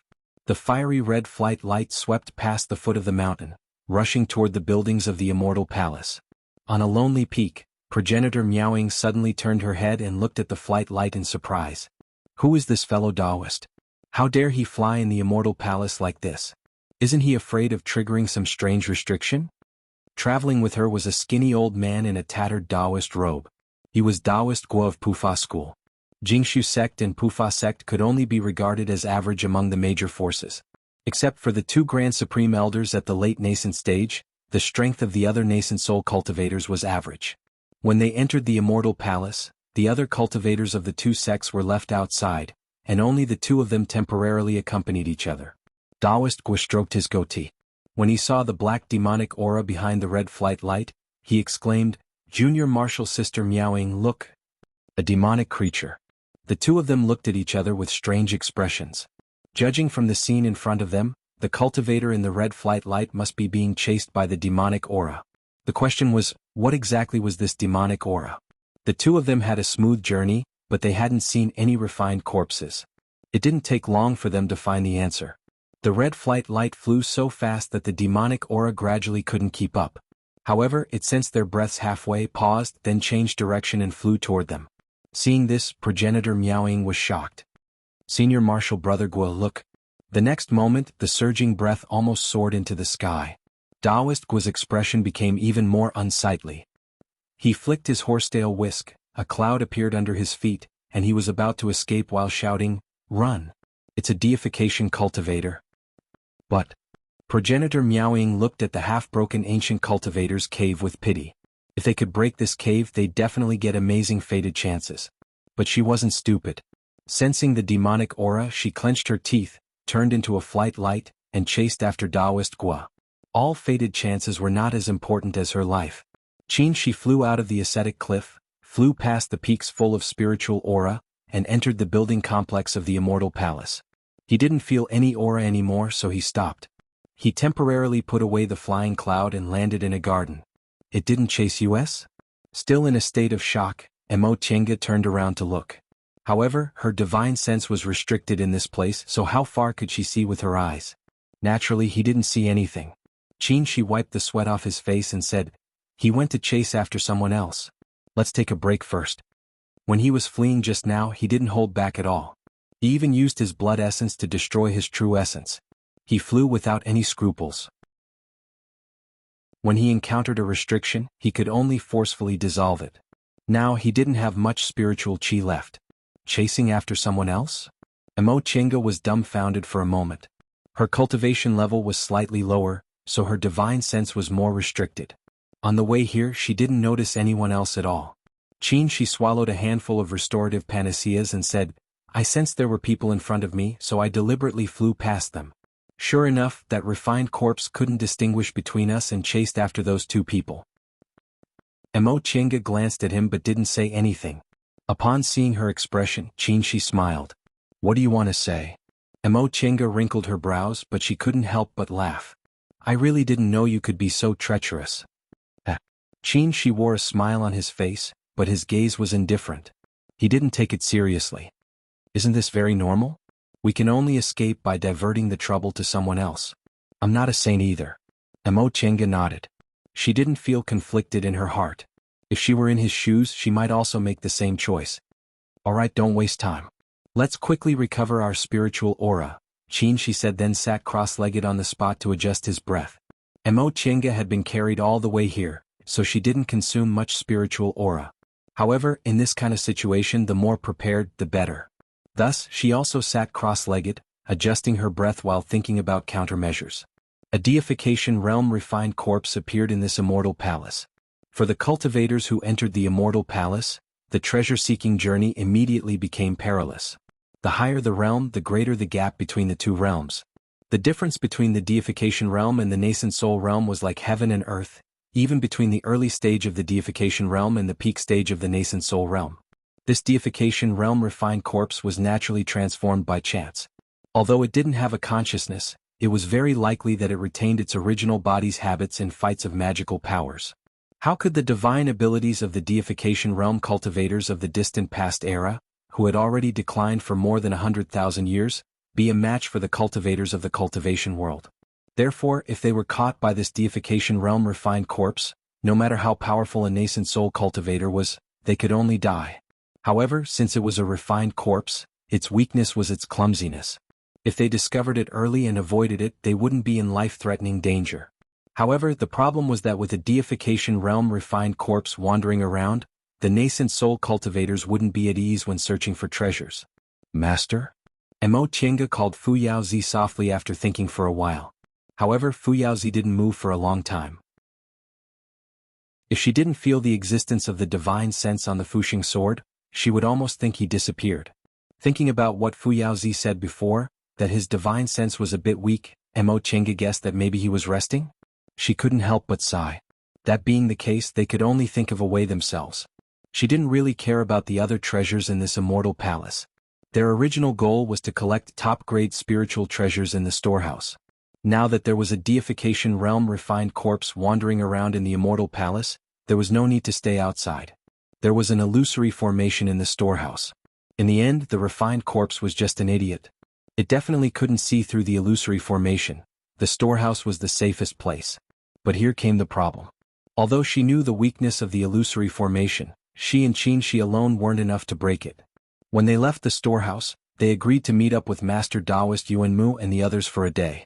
There was still half a day left. Did they have to hide for half a day? While Mo Chenga was pondering, the immortal palace was in a mess because of this deification realm refined corpse. Seeing Taoist Gua and primordial Lord Miaoying flying towards them at an unparalleled speed, Venerable Xuxiang's loud voice rang out. "Oh my fellow Taoists, where are you going?" Venerable Xuxiang really didn't have many friends. After entering the immortal palace, no one was willing to cooperate with him, so he could only wander around the immortal palace alone, looking for fated chances. Fortunately, he found the remains of several ancient cultivators and obtained several Qingkuan bags.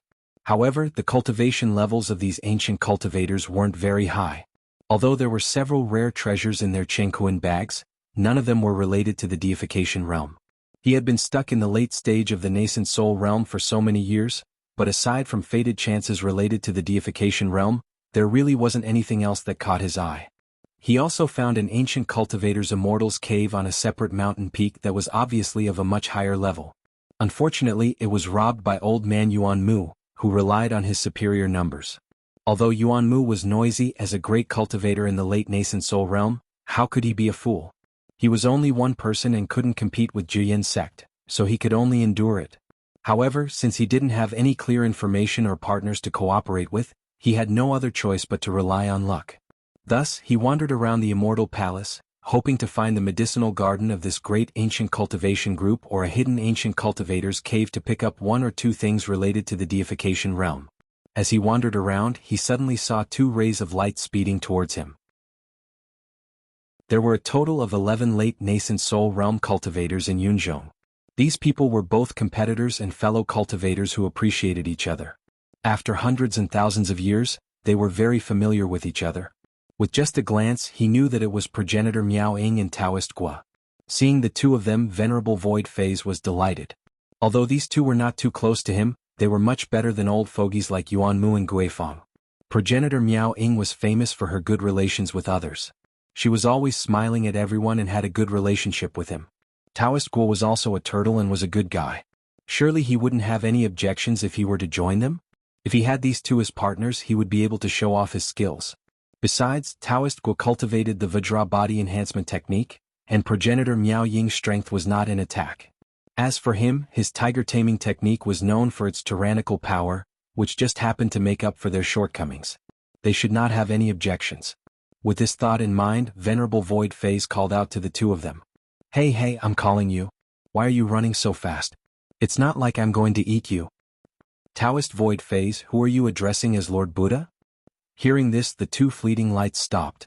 Progenitor Miao Ying glanced at Venerable Void Phase with a smile. Her usually dignified and amiable face now had a hint of murderous intent. Venerable Void Phase was annoyed that he had let slip. He smiled shamelessly and said, Junior Sister Miao Ying, this old monk has always been like this. I can't stop talking. I didn't mean to say that to you. Please don't take it to heart. If you didn't say that to Junior Sister Miao Ying, then you must have said it to me? Taoist Gua flicked his horsetail whisk and glanced at Venerable Void Phase with half-opened eyes.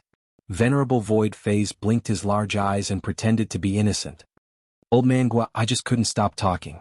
You're not that petty, are you? Taoist Gua raised his eyes and ignored him. Although he was a good guy, he did not have a good temper with Venerable Void Phase. Venerable Void Phase had a favor to ask, so he could not be bothered to be calculative. He asked shamelessly, Junior Sister Miao Ying, Old man Gua, what are you doing? Why are you in such a hurry? Did you find some opportunity? Progenitor Miao Ying glanced at him with a half-smile. Fellow Taoist Void Phase, this opportunity. I don't think it's a good idea to tell others about it. Just say it. Venerable Void Phase was very anxious. He had been wandering around for more than a day and had yet to find any opportunity. Let's get straight to the point. Neither of you are good at attacking, so I can make up for your shortcomings. Bring me along. If there's an opportunity, I'm willing to let you choose first. Progenitor Miao Ying and Taoist Gua looked at each other and seemed to be discussing something. Turning around, they saw Venerable Void Phase looking at them eagerly. Progenitor Miao Ying smiled. Fellow Taoist Void Phase, it's not that we can't bring you along. But you said that if there's an opportunity, we'll choose first, right? Of course. Venerable Void Phase nodded repeatedly. Very well. We've indeed found an opportunity not far ahead. Wait here. We'll send word for you once we've confirmed it. What do you think? You're not trying to fool me, are you? If you don't believe me, then forget it. Progenitor Miao Ying pretended to leave. Wait. Venerable Void Phase quickly called out to them. Alright, I believe you. Progenitor Miao Ying revealed a dignified and friendly smile. Then please wait here, fellow Taoist Void Phase. Senior Brother Gua and I will send word soon. She glanced at Taoist Gua and the two of them turned into conveyance lights and flew away. Venerable Void Phase rubbed his bald head and shouted from behind, You'd better send word quickly. the two conveyance lights disappeared among the mountains without looking back. After a while, Venerable Void Phase's angry roar could be heard. Meowing old Mangua. You two bastards. How dare you plot against me? Chapter 476.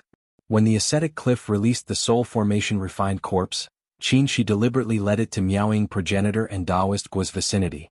Miaoying Progenitor and Daoist Guo ran into Venerable Xuxiang on the way and schemed that he would stay in the same place to attract the refined corpse's attention. Venerable Xuxiang was so angry that he ran very fast and happened to run into Demon Lord Night Frost. Under such a cycle, the immortal palace of the great ancient sect, Ice Palace, was in chaos for a while. Almost everyone was caught up in it. The most miserable ones were the 3 early-stage nascent soul cultivators. Although they weren't weak, they relied on luck to enter the immortal palace. When they passed through the passage, they suffered serious injuries and were wandering in the immortal palace looking for spiritual treasures when they unfortunately ran into the soul formation refined corpse that was also wandering around. Whether it was divine sense, experience, or escape techniques, they were no match for those late-stage nascent soul cultivators. Caught off guard, they were killed by the refined corpse. Then, it was the 2 injured mid-stage nascent soul cultivators from the Jian sect. Their reactions were quite fast and they discovered it in time. However, in the process of escaping because they were too heavily injured, one of them was caught up too, while the other died after encountering a powerful movement restriction in the air. And then, in less than half a day, the entire immortal palace became a slaughterhouse. Cultivators who were slightly weaker were all killed except for those late-stage nascent soul cultivators and some lucky people. However, not all of these elemental late-stage cultivators managed to escape unscathed. The Moon Shadow Demon Lord was unlucky enough to lose a refined corpse, which was equivalent to losing an arm. As for the others, even if they weren't injured, their spiritual aura was greatly damaged by the pursuit. In order to resolve the restriction in their flight, they had to use some spiritual treasures and secret techniques. In the chaotic immortal palace, every cultivator who had encountered a soul formation stage refined corpse was cursing in their hearts. They had been in the immortal palace for more than a day, and they hadn't seen any soul formation stage refined corpse at all. They really didn't know which bastard had released this refined corpse and caused them so much trouble. At this time, Mo Qingge and Qin Shi, the main culprits, had already recovered their spiritual aura. They cautiously walked in the direction of the storeroom. The refined corpse caused such a big commotion, so they naturally noticed it. However, this was exactly what they wanted. The refined corpses had already been released. It was best to drag everyone into this mess so that they could escape. Otherwise, if they were the only ones being chased by the refined corpses, wouldn't they be letting others take advantage of them? Mo Qingge, in particular, was rejoicing in his misfortune. During this trip to returning Ruin Sea before Qin Shi arrived, she had been bullied by these nascent soul cultivators. Now that they were in trouble, she wouldn't feel guilty at all. Another flight light flew past them at an extremely fast speed. Qin Shi cautiously pulled Mo Qingge towards another direction to avoid it. During this half a day they had seen this scene many times. There were often cultivators who disregarded the restrictions in the sky and madly ran for their lives in the immortal palace. It couldn't be helped. No matter how dangerous the restriction was, the chances of encountering it weren't high. If the refined corpse caught up to them, they would definitely be finished. Mid-stage nascent soul. Qin Shi looked at that flight light and said, "This person's strength isn't bad, but he seems to be injured. He's in danger." Mo Qingge watched that flight light fly away, and the refined corpse followed closely behind it. Sure enough, that flight light swayed in the sky and stopped for a moment before the devil aura caught up to it. The devil aura rose and covered that flight light. They seemed to hear screams coming from inside, and then the devil aura slowly swallowed the flight light. This scene happened in the sky. Many cultivators in the immortal palace saw it and couldn't help but feel their hearts palpitate. The deification realm was an insurmountable gap for them. If it caught up to them, they would also be killed with a wave of their hands. They simply couldn't resist it. When that flight light completely disappeared, the devil aura stayed in the sky for a moment before chasing it in another direction. This time, it was a dazzling sword light that streaked across the sky, flying rapidly in their direction. Qin Shi's expression changed slightly. He didn't have time to hide anymore. He pulled Mo Qingge, summoned his flying cloud, and randomly chose a direction to escape in. Unexpectedly, the owner of that sword light seemed to have seen them and also turned to chase in their direction. Upon realizing this, Qin Shi frowned. This person did it on purpose. If they encountered a refined corpse, they would find another unlucky person. This was the tacit practice of the cultivators in the Immortal Palace for half a day. Some people succeeded, but some people became victims. The person behind them chased closely, and the refined corpse followed closely behind him. After flying for a while, Qinshi's expression darkened. He said, "This person's cultivation level is ordinary, but he's very fast. I'm afraid we can't get rid of him for a while." Mo Chinga turned around and said coldly, "This person is obviously relying on us. Even if we can't catch up after he's killed by the refined corpse will find us. This is really harming others without benefiting ourselves." Qinshi's eyes flashed fiercely. He said in a low voice, "If that's the case, I don't mind killing this person first before refining the corpse." Although this method couldn't solve the problem, anyone would be angry after being schemed against so obviously. Mo Chinga shut her mouth and remained silent. If he didn't carry her, Qinshi's speed should be a bit faster, but this person's spiritual aura is running out. Mo Chinga said happily as she turned her head again. And while fleeing, Qinshi always paid attention to his back. As time passed, the person's speed slowed down. Obviously, he didn't have enough spiritual aura. Just as he was about to speed up, he suddenly heard a clear sound behind him. The flying sword under the person's feet burst out thousands of sword lights and suddenly sped up. Qinshi's footsteps paused for a moment before he suddenly turned his head to face that person. Senior Martial Brother. Mo Chinga was shocked and didn't understand what he was doing. Since this person didn't have enough spiritual aura, even if he used a secret technique, he would be like an arrow at the end of its flight. As long as he sped up, he could get rid of him. Why did he go to face him? Qinshi didn't answer. Soon he came face to face with the owner of the sword light. He raised his hand and threw a talisman. The talisman ignited in the wind and suddenly released a powerful spiritual aura. It slowly condensed into a human figure in the air and stopped behind the person. Once he finished doing this, Qinshi turned his flying cloud and once again flew away at high speed. That sword light paused for a moment, then followed closely behind him. The refined corpse quickly caught up. Sensing the spiritual aura transformed from the talisman, it seemed a bit confused.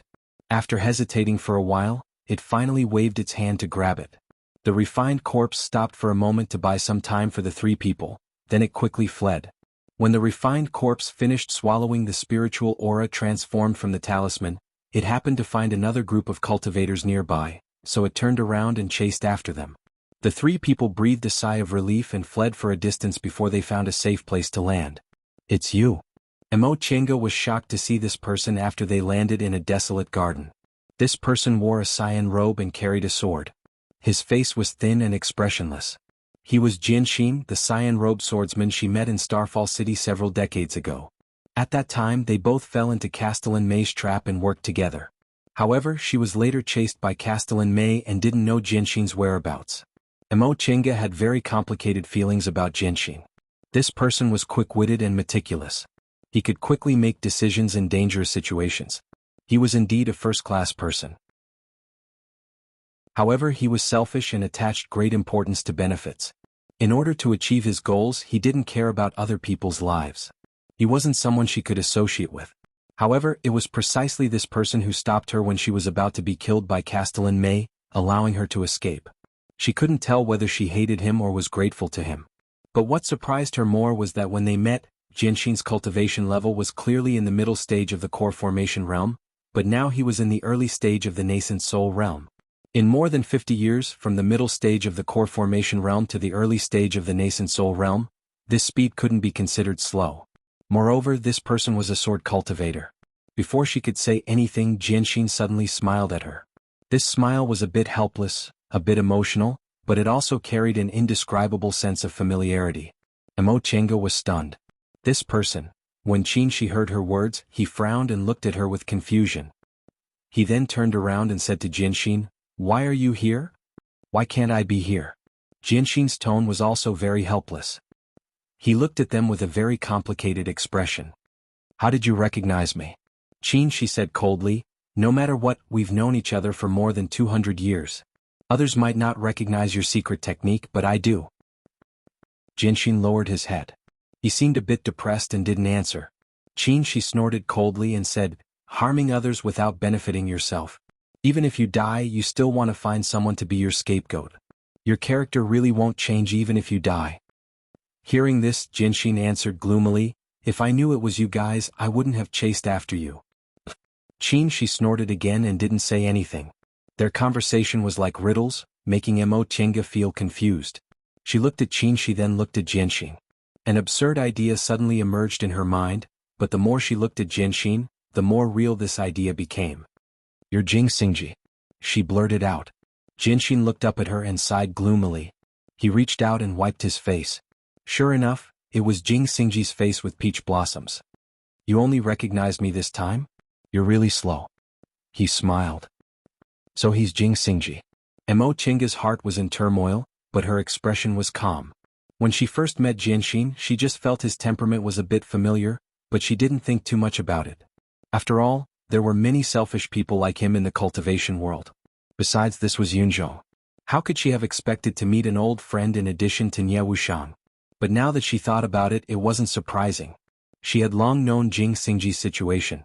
Since he fell out with Venerable Swordsman Fulling sect, he probably couldn't live in Gujin sect anymore, so it wasn't strange for him to run to Yunzhong.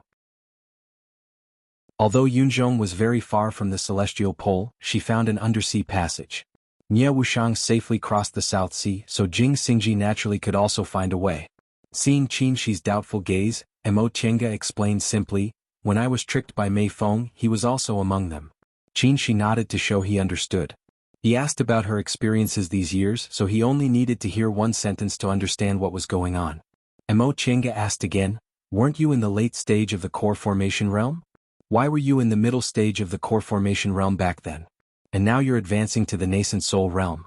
Jing Xingji shrugged and answered, "Can't my cultivation level regress because of my injuries?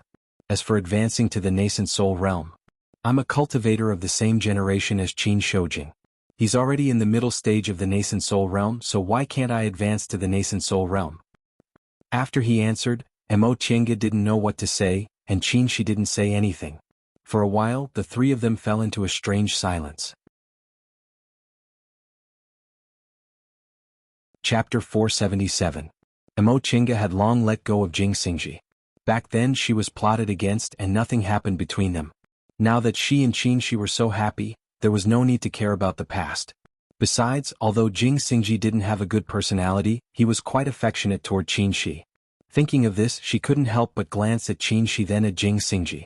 Speaking of which, the relationship between them was also very strange. Qinshi had a cold personality and didn't like to socialize, so other people always thought he was arrogant, cold, and distant. In fact, he treated people amiably and was polite when interacting with others. On the other hand, he kept a distance from almost everyone and had to be reserved in his speech and behavior. However, he never pretended to be polite to Jing Xingji, and he was often very direct. It seemed he didn't mind showing his true feelings in front of him. From this aspect, Mo Chinga almost thought Qinshi regarded Jing Xingji as a friend, the kind of friend he could confide in. However, they didn't even have the most basic contact between friends. After coming out of Demonic Mountain, Qinshi didn't mention Jing Xingji.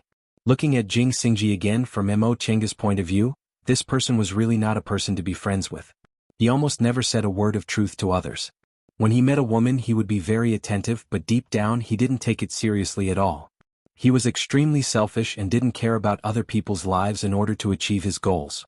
He even harmed others without benefiting himself. If he couldn't escape, he would drag others down with him. However, although he was extremely unreliable, he would stick to his own principles. Back then, under Master Songfeng's coercion, he was still unwilling to do that kind of thing.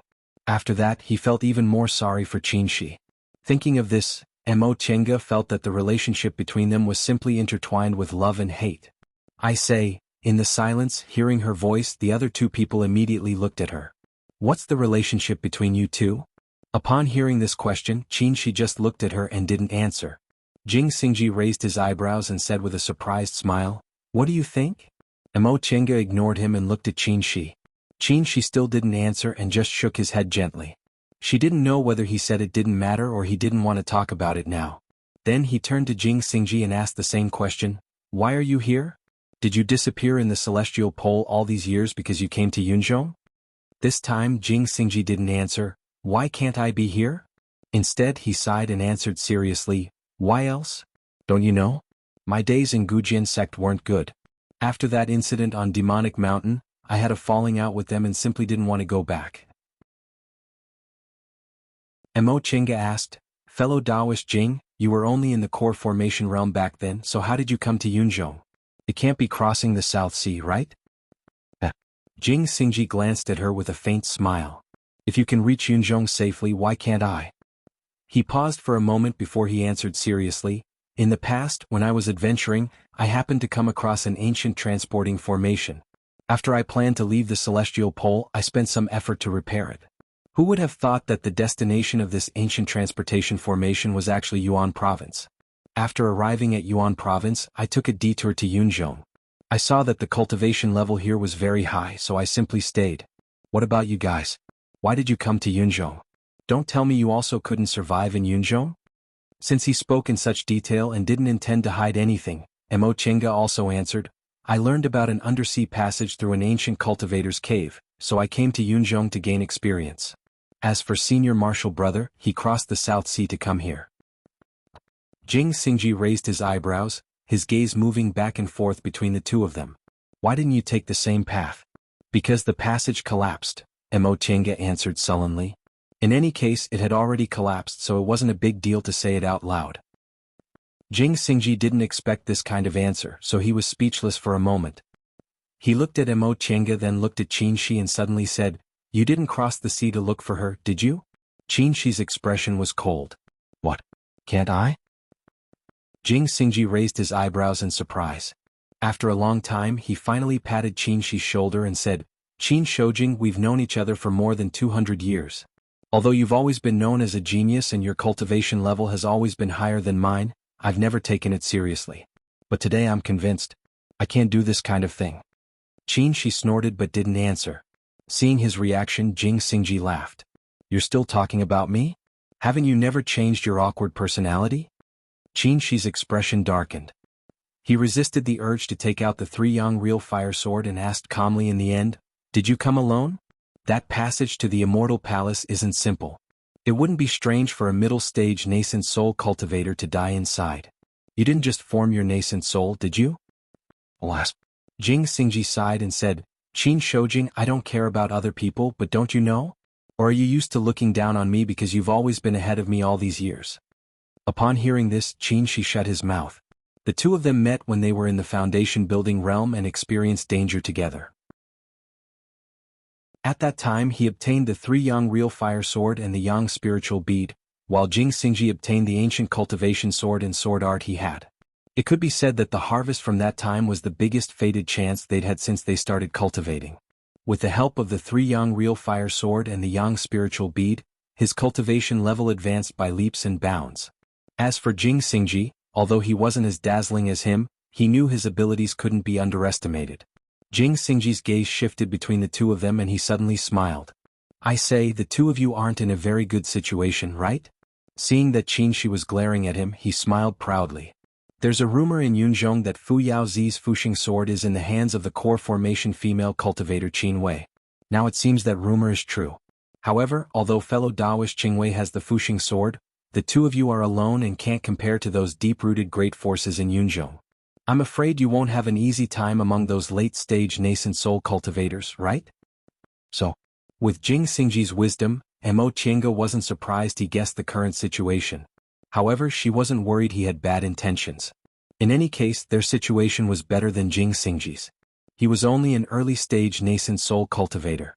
Although he had the ability to safely pass through the passage and enter Immortal Palace, there were so many late-stage nascent soul cultivators here, it wouldn't be easy for him to obtain any benefits.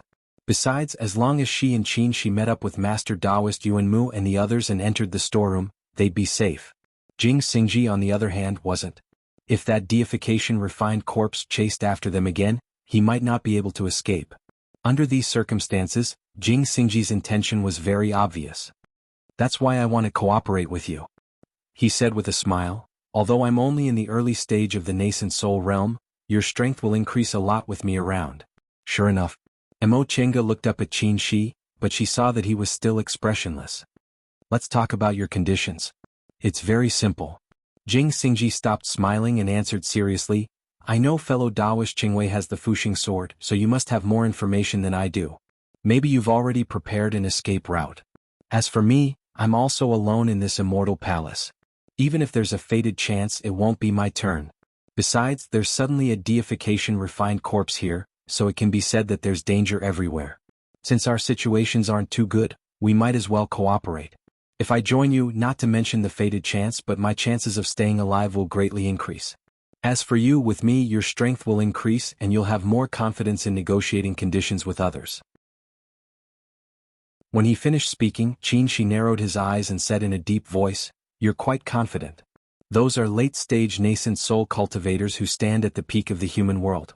Ordinary early-stage nascent soul or even middle-stage nascent soul cultivators won't be in their eyes at all.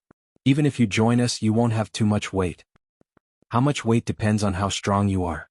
Jing Xingji smiled faintly, and a sharp look flashed across his face. "I'm a sword cultivator. Even if my ability is ordinary, I can still fight against ordinary middle-stage nascent soul cultivators. Besides, you know why I'm confident." Qin didn't say anything. He seemed to be thinking. After a while, he turned to look at Mo Chenga with a questioning look in his eyes. Mo Chenga smiled at him with trust in her eyes. The corners of his mouth also curled up. "All right. Qin," she said, "although your personality is rotten, I'm quite relieved to cooperate with you." Jing Xingji protested when he heard what Qin said. "What do you mean my personality is rotten?" Qin ignored him and continued to say, "Since it's a cooperation, we have to discuss the conditions clearly. Although we're weak, we don't have to cooperate with you. As for you, if you don't cooperate with us and stay in Immortal Palace, your life will be in danger." Jing Xingji wanted to say something, but in the end he just spread his hands helplessly. "So? I might as well tell you the truth. We do have a way to avoid this refined corpse. This method requires the help of one thing, and this thing is related to a great fated chance. It wasn't easy for us to obtain this thing. So, you can lend me the thing, but the fated chance is yours." Jing Xingji rolled his eyes. "Is that what you mean?" "Yes." Qin said calmly, "The benefit to you is only to save your life. Whether you accept it or not depends on you." Okay.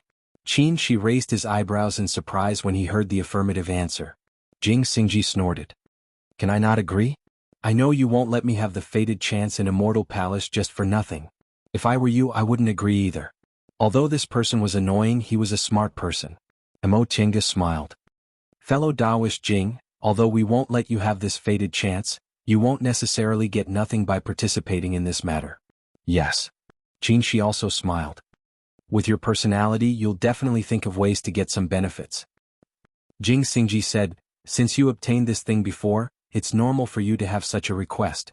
However, if you get anything later, you have to give me a share." "Of course." Qin agreed very quickly. "As long as you work hard, there's no reason not to give you a share." Jing Xingji nodded with satisfaction. "Although your personality is also very annoying, I feel more at ease cooperating with you." Chapter 478. Once again they saw a cultivator being swallowed by a refined corpse in midair. Mo Chenga and the other two didn't dare to delay any longer and flew towards the storehouse. The day was almost up, so everyone else would gather in the storehouse. As long as they broke the illusory formation and entered the storehouse, they would be safe. With the strength of several late-stage nascent soul cultivators, Mo Chenga didn't doubt they could break the restrictions on the ancient cultivator's cave, but it was hard to say whether they could find enough tokens. She and Qin were purely lucky. If Fu Yaozi didn't know there was a spiritual eye cave on Ascetic Cliff, it would have been very difficult for them to compete with other people for the ancient cultivator's cave, let alone find 3 tokens at once. On the way to the storehouse, they encountered another refined corpse. Fortunately, they were vigilant and avoided it early. Later they found several abandoned caves, found several skeletons that were almost turned into black ashes, and picked up several Chenkuan bags. These caves were located in a valley and weren't of high standard. Obviously, they weren't high-level cultivators and they only used Chenkuan bags instead of Chenkuan rings. They looked at the Chenkuan bags again. Sure enough, they only had a core formation cultivation level. Although there were some rare materials in the Chenkuan bags, they weren't too precious to the 3 of them, so they divided them casually. It was better than nothing. The journey was daunting but not dangerous. Finally, they arrived at the storehouse before the end of the second day. "Fellow Taoist Qin, little friend Mo, you two came really early." There were already people waiting at the door of the storehouse, Yu Shuxing and Han Shizhi. Qin returned the greeting and said faintly, "Mister, you came early, so things must have gone very smoothly." Yu Shuxing smiled and seemed to be in a good mood. Then his gaze fell on Jing Xingji. May I know who this fellow Taoist is? This is fellow Taoist Jing Xingji, an old friend of mine. We happened to meet before and he helped us, so, oh? Yu Shuxing nodded thoughtfully. So, you two are going to take fellow Taoist Jing with you? This? I don't think I've broken the agreement with you, right? Yu Shuxing's gaze swept over the sword on Jing Xingji's back. He said casually, you can enter the storehouse with tokens. I have no problem with that. Although he said that, the three of them understood his true thoughts. An early-stage nascent soul cultivator, even if he was a sword cultivator, in the midst of so many late-stage nascent soul cultivators, what impact could he have? Besides, the number of people he brought wasn't a problem. The problem was whether this person was trustworthy and whether he would be a burden. Scholar Yu had made the same mistake in the past. He brought two early-stage nascent soul cultivators with him, but not only were they of no help, they almost dragged him down in the passageway. The smartest of them all was still Reverend Nameless. He left all his fellow disciples outside the Immortal Palace and only brought Ju Wu into the Immortal Palace. Jing Xingji's expression did not change in the slightest when he felt this kind of contempt. Scholar Yu didn't even call out to him and he didn't care either. Minding his own business, he found a corner to sit down and adjust his breathing. He seemed to be unreliable, but since he could live safely in an environment where his fellow disciples were suspicious of him and even cultivate to the late stage of the core formation realm, he certainly had a lot of wisdom about survival. After a simple greeting, the five of them stopped talking. After a while, flight lights flashed over from the distance. They were Reverend Nameless and Ju Wu. She thought the people from Jian sect would come back first. After all, they had two late-stage nascent soul cultivators and were the strongest among them. But on second thought, they also had the most people, so it would be even more difficult to get 4 identity tablets and let all 4 of them enter the storehouse. Fellow Taoist Nameless. Great Master. Upon seeing Reverend Nameless, Yu Shuxing and Qin Shi both greeted him. Amongst their group, Reverend Nameless was the most popular and he was the most trusted. The reason for this was related to the cultivation technique Reverend Nameless cultivated. The teachings of Buddhism were much gentler than those of Taoism and Confucianism. The cultivation technique Reverend Nameless cultivated was obviously quite self-disciplined and had extremely high requirements on one's state of mind. In the cultivation world where people's hearts were unpredictable, people like him were often the first choice to trust. Of course, this wasn't the only reason why Yu Shuxing and Qin Shi were so polite to him. Scholar Yu and Reverend Nameless were old friends. The two of them had been in contact with each other for a long time. As for Qin Shi, he was also grateful to Reverend Nameless for helping him when he entered the passage to Immortal Palace. Their group had a total of 5 people. Apart from Jian sect, which was slightly stronger, the strength of each group was about the same. It would be good if they could make an ally. With his eyes still closed, Reverend Nameless greeted everyone with a smile. He didn't even miss the 2 juniors. In the end, he even mentioned Jing Xingji. Fellow Taoist, may I know whose friend you are? Qin Shi still introduced Jing Xingji, hinting that Jing Xingji wanted to join their group. Reverend Nameless' expression didn't change. He nodded slightly and said with a smile, so it's fellow Taoist Jing. Jing Xingji also stood up and saluted back. Greetings, Great Master. After a while, the people from Jian sect finally arrived. Master Taoist Yuanmu's expression didn't look good. Master Taoist Iron Mask's black iron mask covered his expression and blocked his divine sense, so no one could see anything unusual. Ling Xiu looked pale and seemed to be injured. Ling Yunhe followed them obediently. Master Taoist Yuanmu's expression darkened even more when he saw the several people either sitting or standing outside the mountain wall. Everyone had returned long ago and everyone looked quite happy. Obviously they all got what they wanted. Thinking of the price he paid, how could he be in a good mood? Nevertheless, he still greeted everyone politely and considerately. Moreover, he didn't express any objection to Jing Xingji's arrival. Mo Chenga was very curious. What kind of situation did Jian sect encounter in the end? With their lineup consisting of 2 late-stage nascent soul cultivators and 1 middle-stage nascent soul cultivator, they were actually in a more difficult situation than the others? This was too unusual. While she was looking, her gaze suddenly met Ling Yunhe's. Ling Yunhe smiled at her. There seemed to be a hint of understanding in his eyes, which made Mo Chenga feel a bit embarrassed. She cupped her hands at him and no longer looked at him. After the 4 groups met, they waited for a long time. During this time, the soul formation stage refined corpse killed a few more cultivators. After that, it wandered aimlessly around the Immortal Palace. More than half a day passed. After this refined corpse swept through the immortal palace, almost all the weaker nascent soul cultivators in the immortal palace were killed. The only ones left were those late-stage nascent soul cultivators and a few lucky ones. The lucky ones were already on guard and had long hidden far away. The immortal palace was so big that even if the refined corpse was in the deification realm, it still couldn't sense human presence too far away. Since it couldn't sense human presence, it was just a puppet. Aside from wandering around unconsciously, it had no other purpose. However, after the massacre, its deterrent power had already been deeply engraved in everyone's hearts. When they were searching for treasures, they were always on guard, lest they ran into this refined corpse and their several hundred years of hard cultivation went up in smoke. Why hasn't fellow Taoist Guifang come yet? Yu Shuxing raised his head to look at the sky. There were still no flight lights flying near, so he asked this question.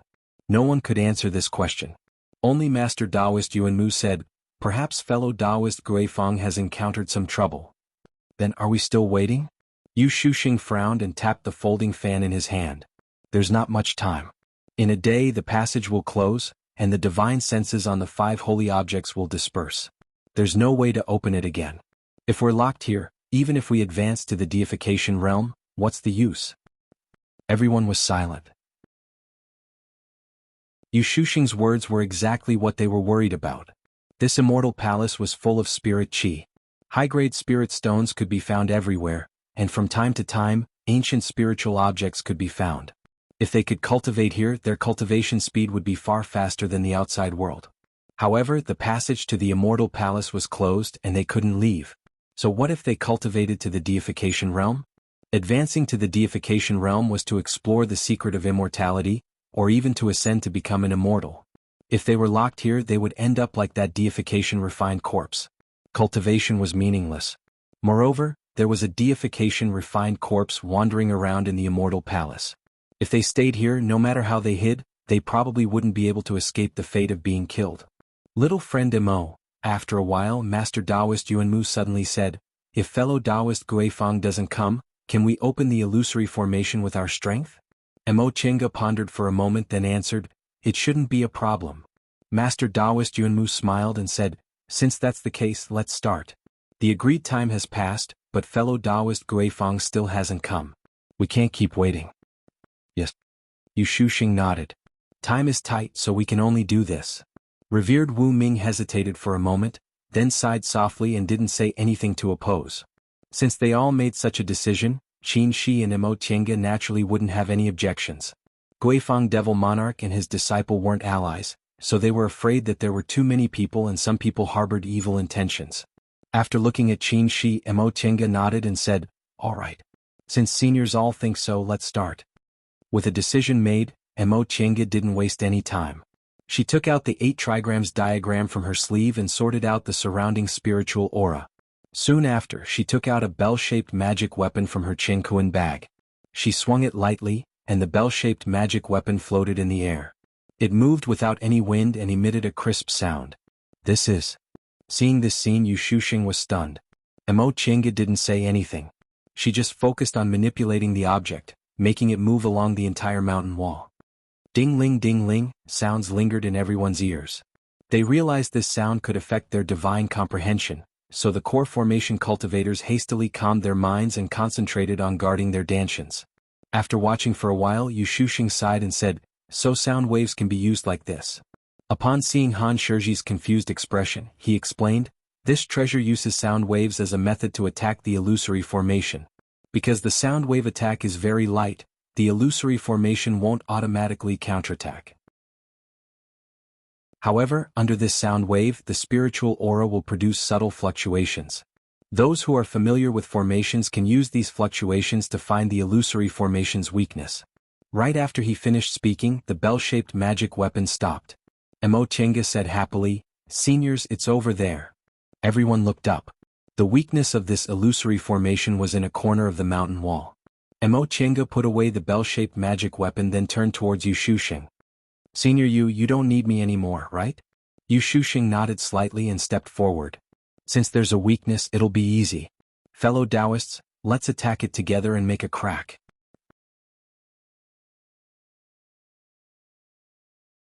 Chapter 479.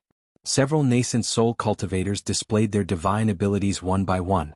For a moment, the crack on the mountain wall was filled with flickering lights and astonishing spiritual aura fluctuations. Fortunately, Scholar Yu had arranged a spirit-locking formation to seal the spiritual aura. Otherwise, the movement here would definitely attract the attention of other cultivators in the palace. During this process, Guifeng Devil Monarch and his disciple didn't show up, which surprised Mo Tienga. She hadn't seen Guifeng Devil Monarch fight, but since he dared to challenge Venerable Avidya and didn't suffer any losses in the end, his divine ability shouldn't be inferior to Venerable Avidya's. He shouldn't have died in the palace, right? But if they didn't encounter a difficult situation, why didn't they rush back to the storehouse? After all, the treasures in the storehouse might be related to fated chances to advance to the deification realm. Fellow Taoists, pay attention. While she was meditating, Master Taoist Yunmu suddenly shouted, "The refined corpse seems to be coming this way." Mo Chinga was shocked and looked up. Sure enough, she saw the devil aura between the mountains seem to be wandering towards them. They were very far away from the refined corpse, so the refined corpse shouldn't be able to sense their breaths. It just happened to be wandering in their direction. But this wasn't a good sign. As long as the refined corpse moved in this direction and reached a certain distance, it would sense their breaths. At that time, fellow Taoists, time is running out. Master Taoist Yuanmu shouted. As long as they opened an entrance in the illusory formation, even if the refined corpse came, they could hide in the storehouse. A masterless refined corpse was dead after all. Even if a crack appeared in the illusory formation, it wouldn't know how to distinguish it and would leave on its own. If they couldn't open the illusory formation in time, they would have no choice but to run when faced with the refined corpse. All the nascent soul cultivators knew the situation was urgent. Without Master Taoist Yuanmu saying anything, they all took out their trump cards. Without hesitation, Venerable Avidya pinched a Buddhist bead and chanted the name of Buddha. The Buddhist bead in his hand burst into a dazzling golden light, releasing a surging spiritual breath that pressed down on the hole in the illusory formation. With a puff, the hole that was only the size of a soybean suddenly split open. The surrounding mountain walls shattered one after another and became invisible, while the hole became the size of a fist. Upon seeing this, Taoist Master Yuan Mu took out the Linglong Pagoda and smashed it towards the gap. Qin Shi cast a sword art, and the three-yang real fire sword returned to its original form. The real fire on the body of the sword burned more and more fiercely, until in the end, it almost turned into a ball of flame. All of a sudden, it turned into a meteor and crashed into Qin Shi. Jing Xingji also took out his flying sword, and the bright sword light immediately dazzled everyone's eyes. For a moment, these nascent soul cultivators who didn't think much of him cast sidelong glances at him. Mo Chinga noticed that Ling Xiu seemed to be heavily injured. The power of his divine abilities was far from what it used to be. As for Master Taoist Yuanmu and Master Taoist Iron Mask, they also didn't seem to be as strong as before. She thought to herself, could it be that the people from the Jiyan sect have suffered greatly in the process of searching for the token? For the current situation, this was not good news. It would not be easy to open this gap. While she was muttering to herself, all the nascent soul cultivators were doing their best to expand the gap in the illusory formation bit by bit. However, if they wanted to expand it to the point where one person could enter, it would take time. Perfected Yuanmu looked at the approaching corpses, his expression anxious. If this goes on, we won't make it in time. Then what should we do? Scholar Yu's expression was heavy. If we escape first, we can't. The one who spoke was Venerable Avidya. His tone was very solemn. Not to mention whether everyone can escape. Even if everyone escapes, it won't be easy for us to regroup. Besides, we don't have much time. What fellow Taoist Avidya said is reasonable. Master Taoist Iron Mask rarely spoke. This illusory formation will take a long time even if we join hands. If a few more fellow Taoists don't come back. Right now they had 4 late-stage nascent soul cultivators, 2 middle-stage nascent soul cultivators, and 1 early-stage nascent soul cultivator. Ling Xiu couldn't do what he wanted, and he couldn't even compare to an early-stage nascent soul cultivator. As for Master Taoist Yuanmu and Master Taoist Iron Mask, they more or less lost some of their strength. Guifeng Devil Monarch didn't come back. If it weren't for Jing Xingji who made up the numbers, they really didn't know how long it would take for them to break through. Mo Tienga also didn't expect this kind of situation.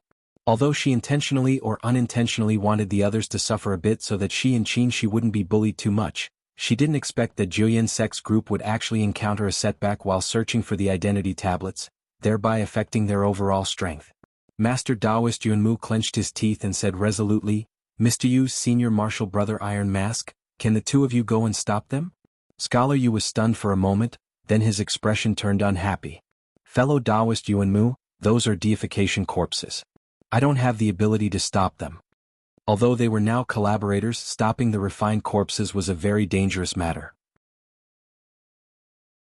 One careless mistake and they might lose their lives. Who would be willing to sacrifice themselves? Master Taoist Yuanmu was a bit flustered and exasperated, but he restrained himself and said patiently, Mr. Yu, among the 7 of us, junior martial brother Ling's strength has declined greatly. Fellow Taoist Avidya, fellow Taoist Qin, fellow Taoist Jing, and me, our divine abilities are relatively powerful. Junior martial brother Iron Mask mainly cultivates defensive divine abilities, while you're proficient in miscellaneous studies and quite quick-witted. Who else is more suitable than the 4 of you? Scholar Yu's expression was still sullen and he didn't answer. That being said, he didn't have the confidence to escape unscathed when facing a deification corpses. Why should he take this risk?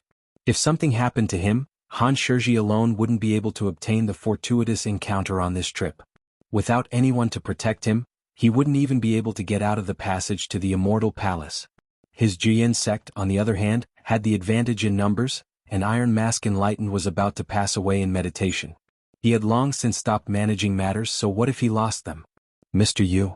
Seeing that the refined corpses were getting closer and closer, Master Taoist Yuanmu suddenly took out a token from his bosom. If you're willing, this token belongs to you. How about it? Seeing the token for the storeroom, everyone was shocked. Even Scholar Yu found it hard to believe. They didn't expect that Master Taoist Yuanmu would actually be willing to pay such a price. A token was a numinous treasure, and the storeroom was filled with the treasures of the great ancient sections.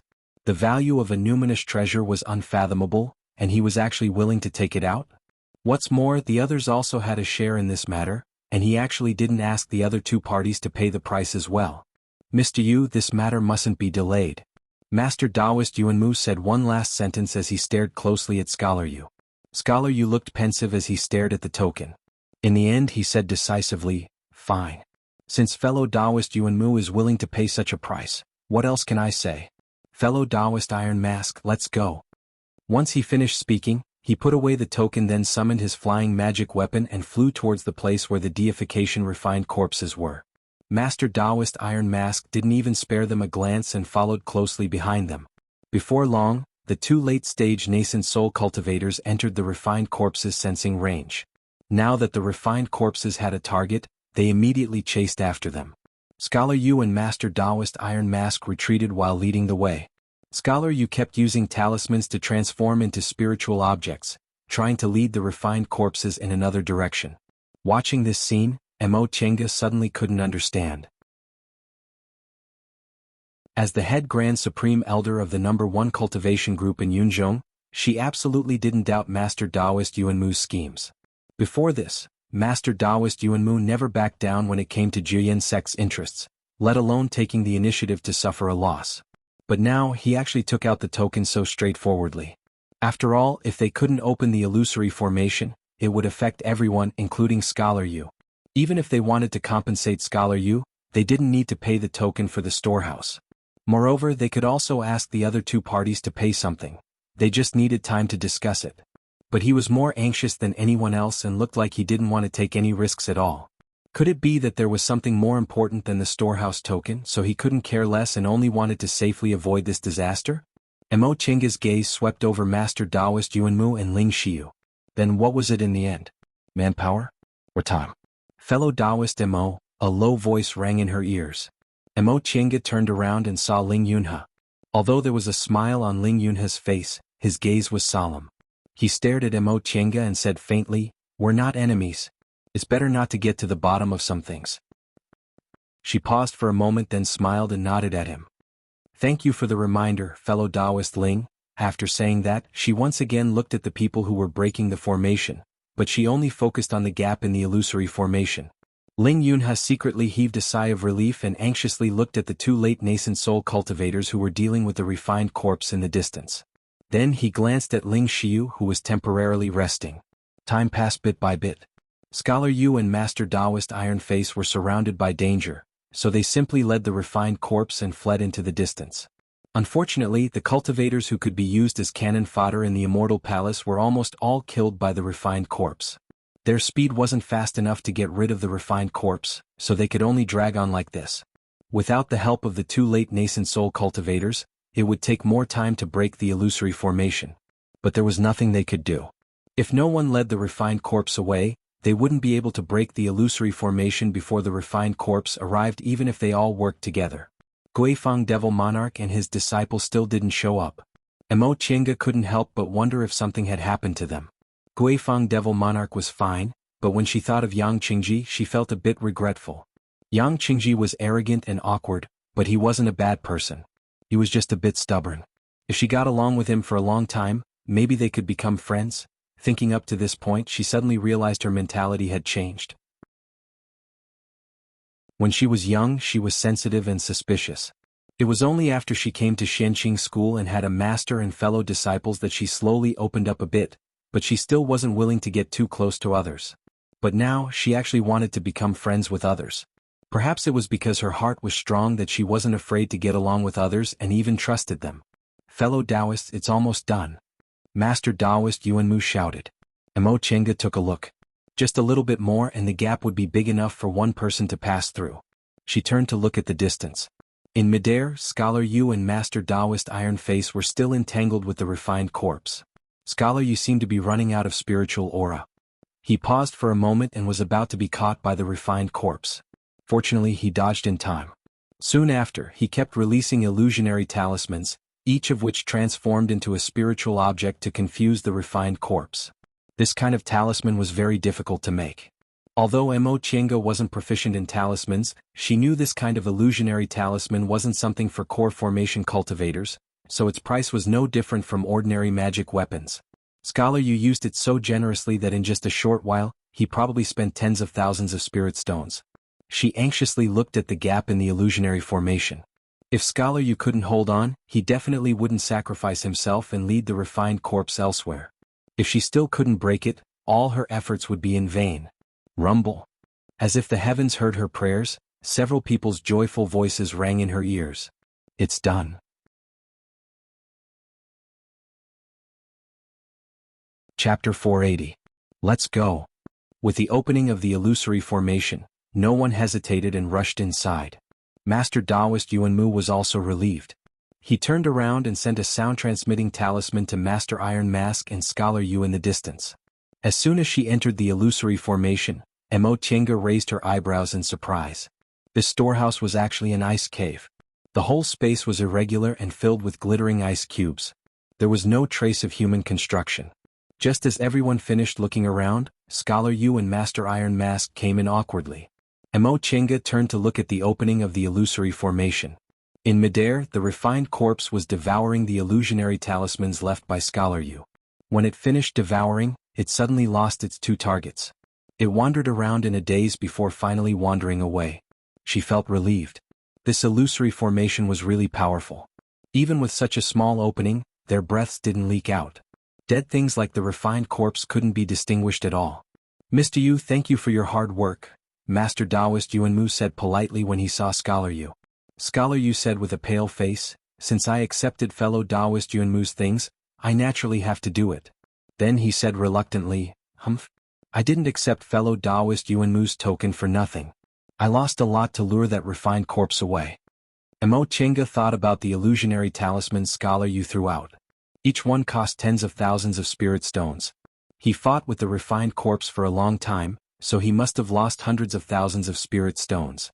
Although hundreds of thousands of spirit stones weren't unbearable for late nascent soul cultivators, how could the talismans used by late nascent soul cultivators be ordinary?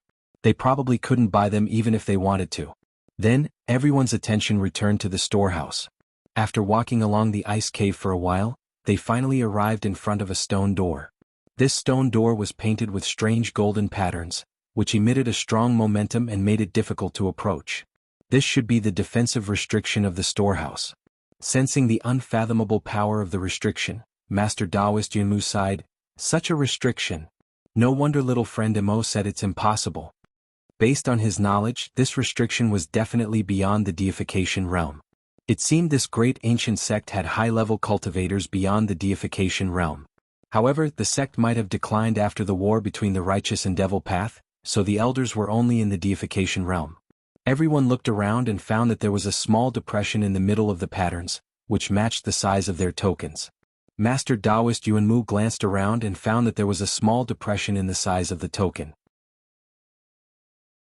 Reverend Yuanmu swept a glance at her and said indifferently, "Of course."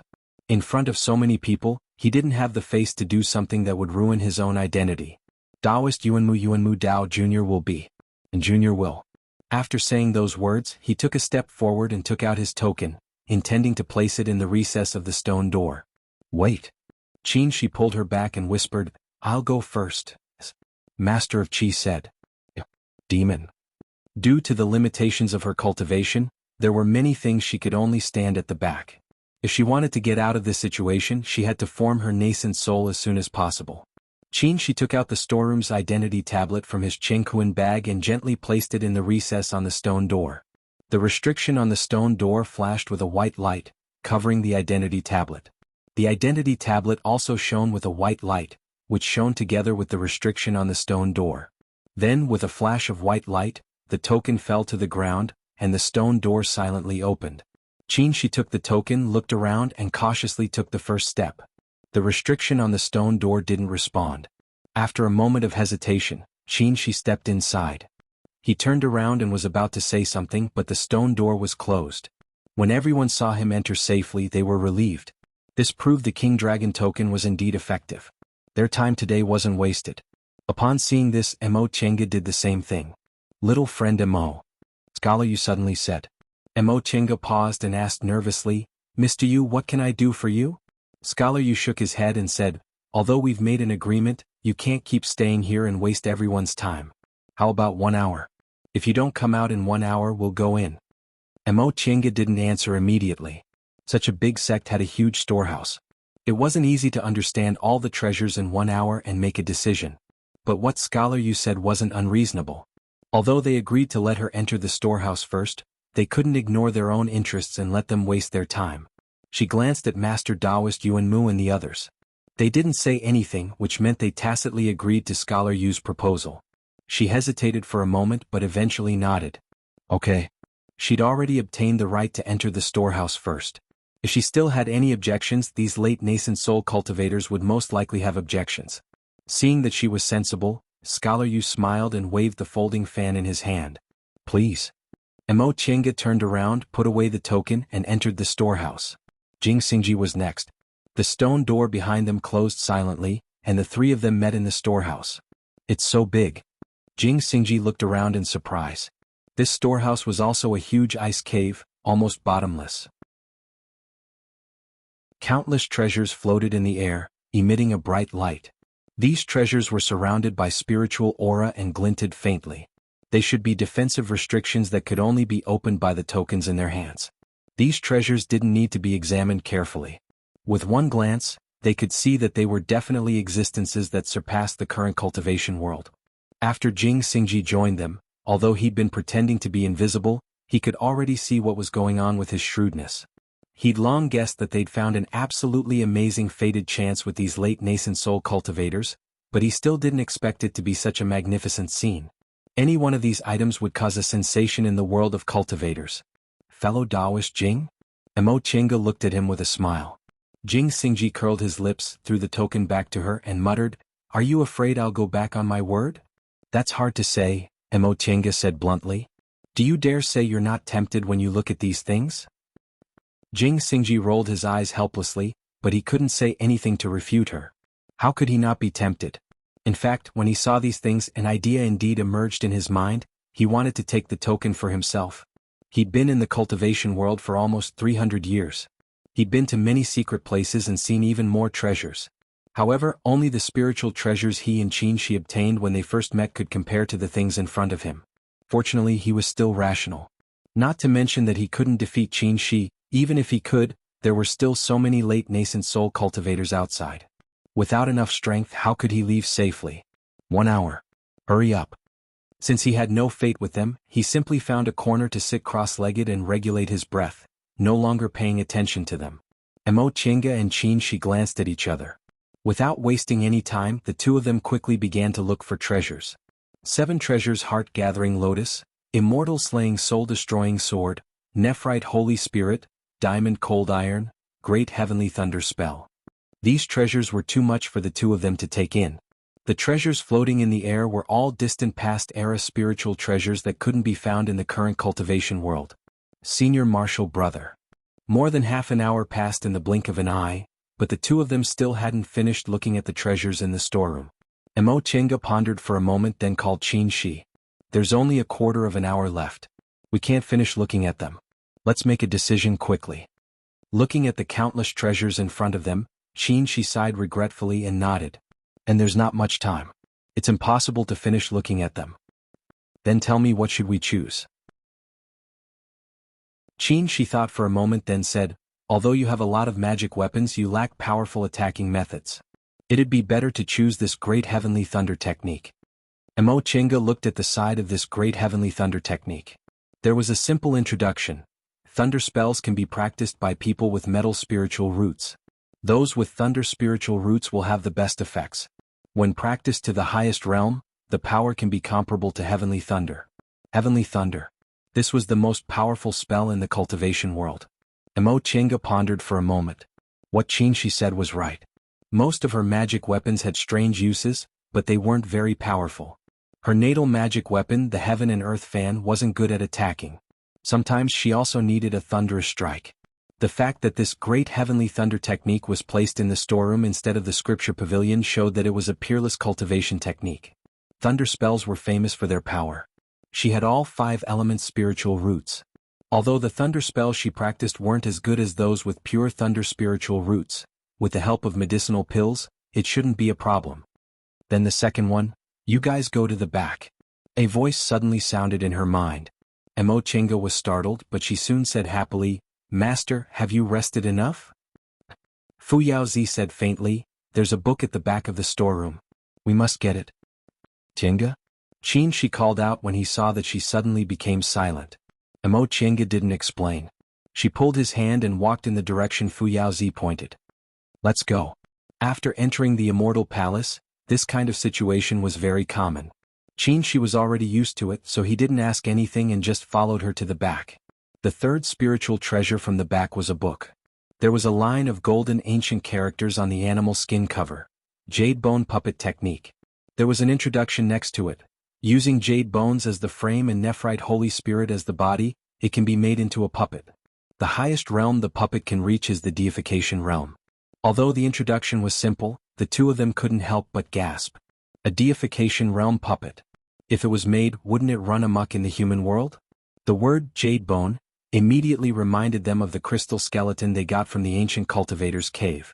Mo Chinga asked, Master, did you ask me to put away the skeleton for this? Fu Yaozi smiled and said, I saw you were very interested in the art of engineering, so I thought you'd also be interested in this.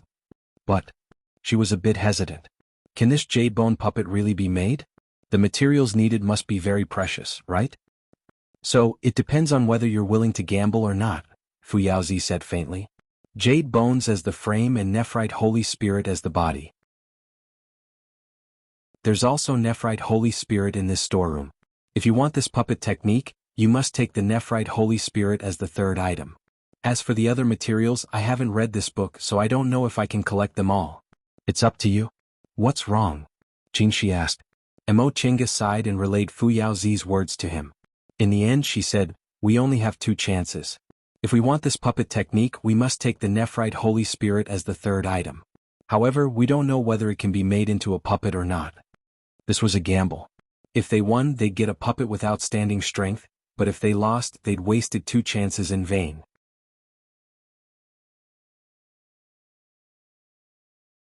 Chapter 481. Let's do it. Qin Shi said when the hour was almost up. Mo Chinga glanced at him. Seeing his determined expression, she also felt like staking everything on one throw. Let's do it. Aren't they just 2 supreme spiritual treasures? Even if they don't have them, they still have to advance to the deification realm. With that thought, she took out the token, erased the restriction on the jade bone puppet technique, put the book away and took out the Holy Spirit nephrite. After putting away the things, The two of them looked at each other and couldn't help but sigh. Seeing each other sigh, they smiled at each other.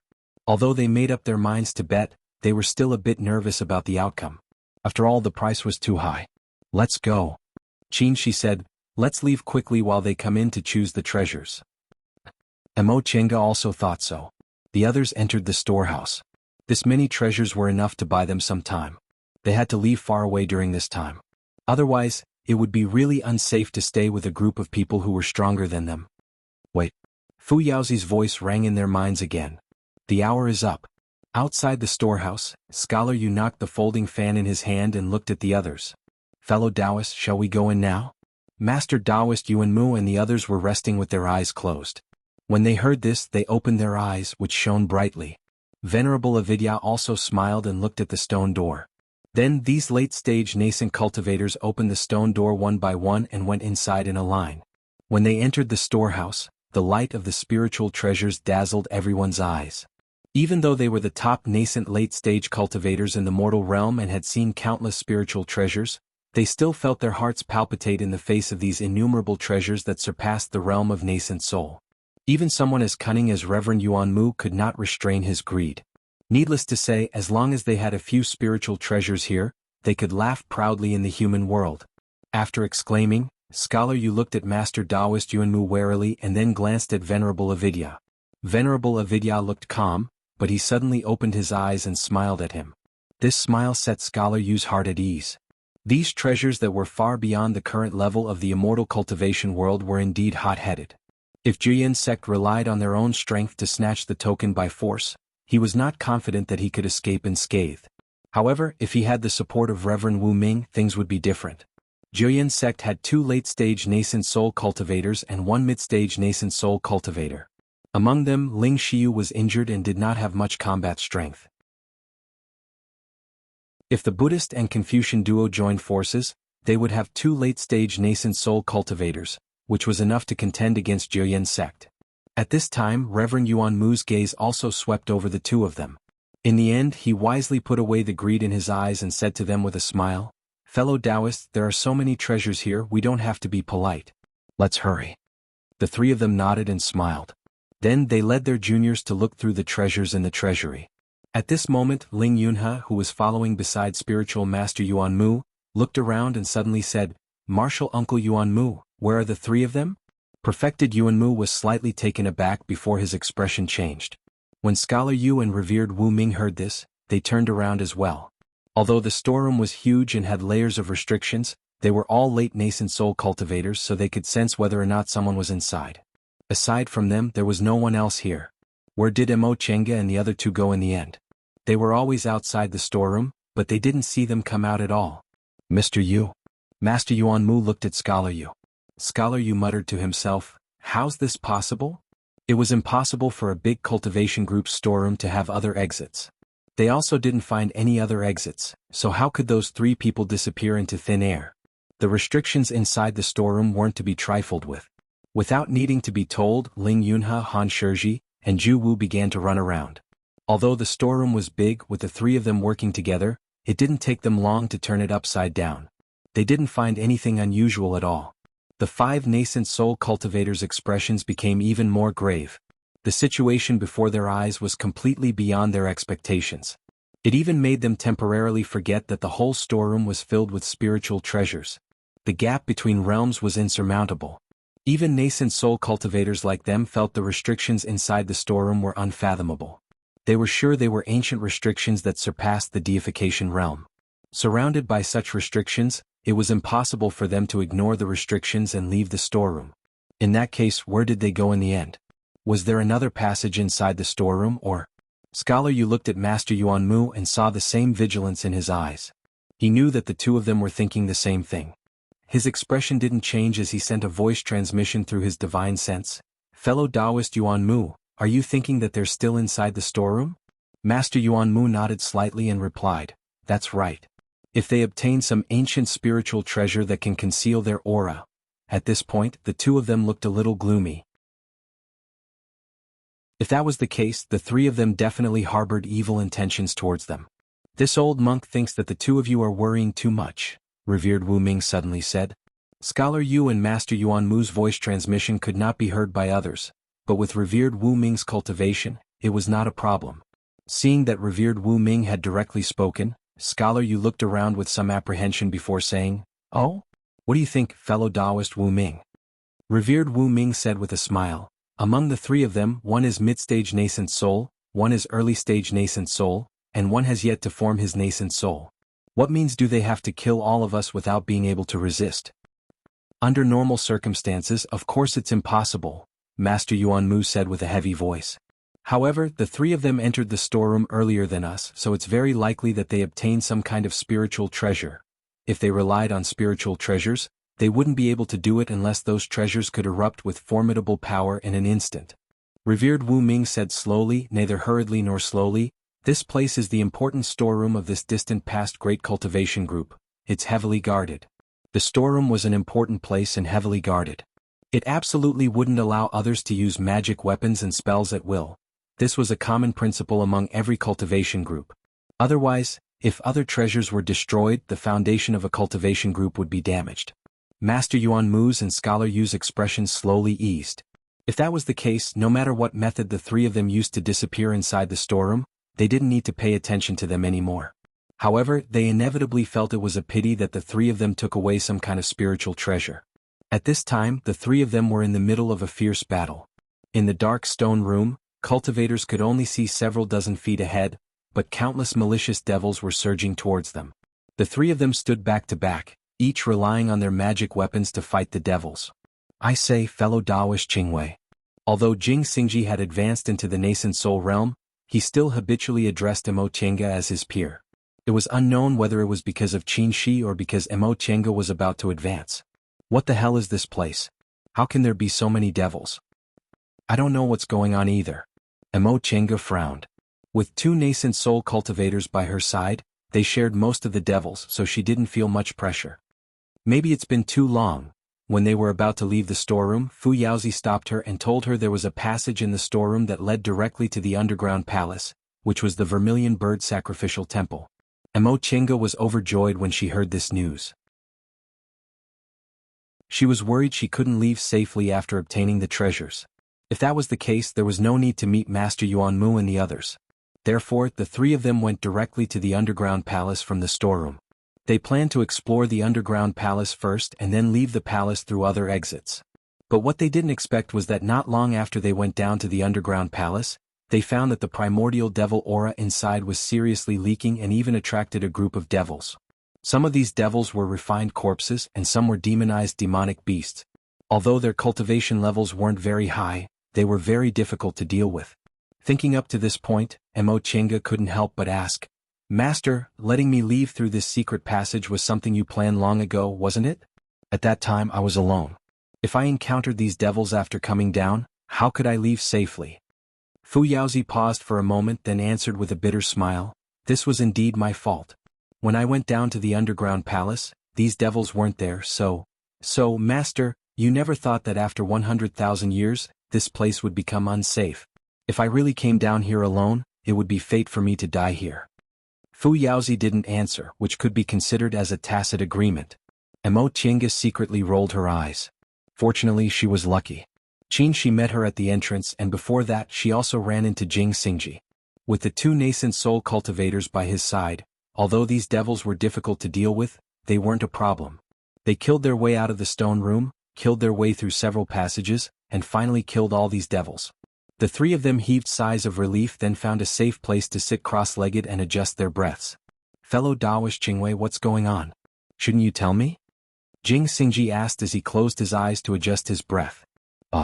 The matter of the Vermilion Bird Sacrificial Temple was indeed complicated. "I didn't get any benefits from cooperating with you, but I had to fight here. You still won't tell me clearly, this is too unfair." "What do you mean you didn't get any benefits?" Qin Shi said with a snort, "At least you escaped the pursuit of that deification refined corpse. Do you want me to settle the account with you first?" This time Jing Xingji couldn't say anything. When he was chased by that refined corpse, if Qin Shi didn't turn around and put a spiritual talisman to stop it, it would be hard to say whether he could escape or not. In fact, it might not have saved his whole life, but at least half of it was saved. Looking at Jing Xingji's speechless appearance, Mo Chinga suddenly felt a bit sorry for him. In fact, Jing Xingji was really unlucky. He used to be the brilliant disciple of Venerable Swordsman, a nascent soul cultivator of Gujian sect. He was talented and had an extraordinary status. Unexpectedly, his master died and he lost his backer. He was suppressed by his master's enemies everywhere, and his status plummeted. Later, he cultivated to the late stage of the core formation realm by relying on his wisdom and temperament. If he could enter the nascent soul realm in one fell swoop, it would be considered a success. However, he was schemed against by Master Song Feng on Demonic Mountain with her. Not only did he not get any fated chances, but he also completely fell out with Gujian sect's ruling faction on the way back and was seriously injured. Because of his injuries, he couldn't even go back to his sect, so he had to find another place to go. He left the celestial pole and became an individual cultivator. From a proud son of heaven to a wandering individual cultivator, people couldn't help but shed tears of sympathy for him. This was fine. After all, everyone had bad times. But the problem was, with Qinshi next to him, he looked extremely pitiful. The two of them were actually very similar. They were both brilliant disciples of nascent soul cultivators from famous cultivation groups, and they were both young and had high cultivation levels. In terms of aptitude, Qinshi definitely wasn't better than him. In terms of status, the two of them were originally about the same, but their encounters were really as different as heaven and earth. When he left the celestial pole in a sorry state, Qinshi had formed his nascent soul with boundless glory and became the Grand Supreme Elder of Shenqing School. Now, when they reunited in a foreign land, he was once again suppressed by Qinshi. If she were Jing Xingji, she would definitely sigh. The existence of a Qinshi in this world was simply the heavens deliberately trying to disgust him.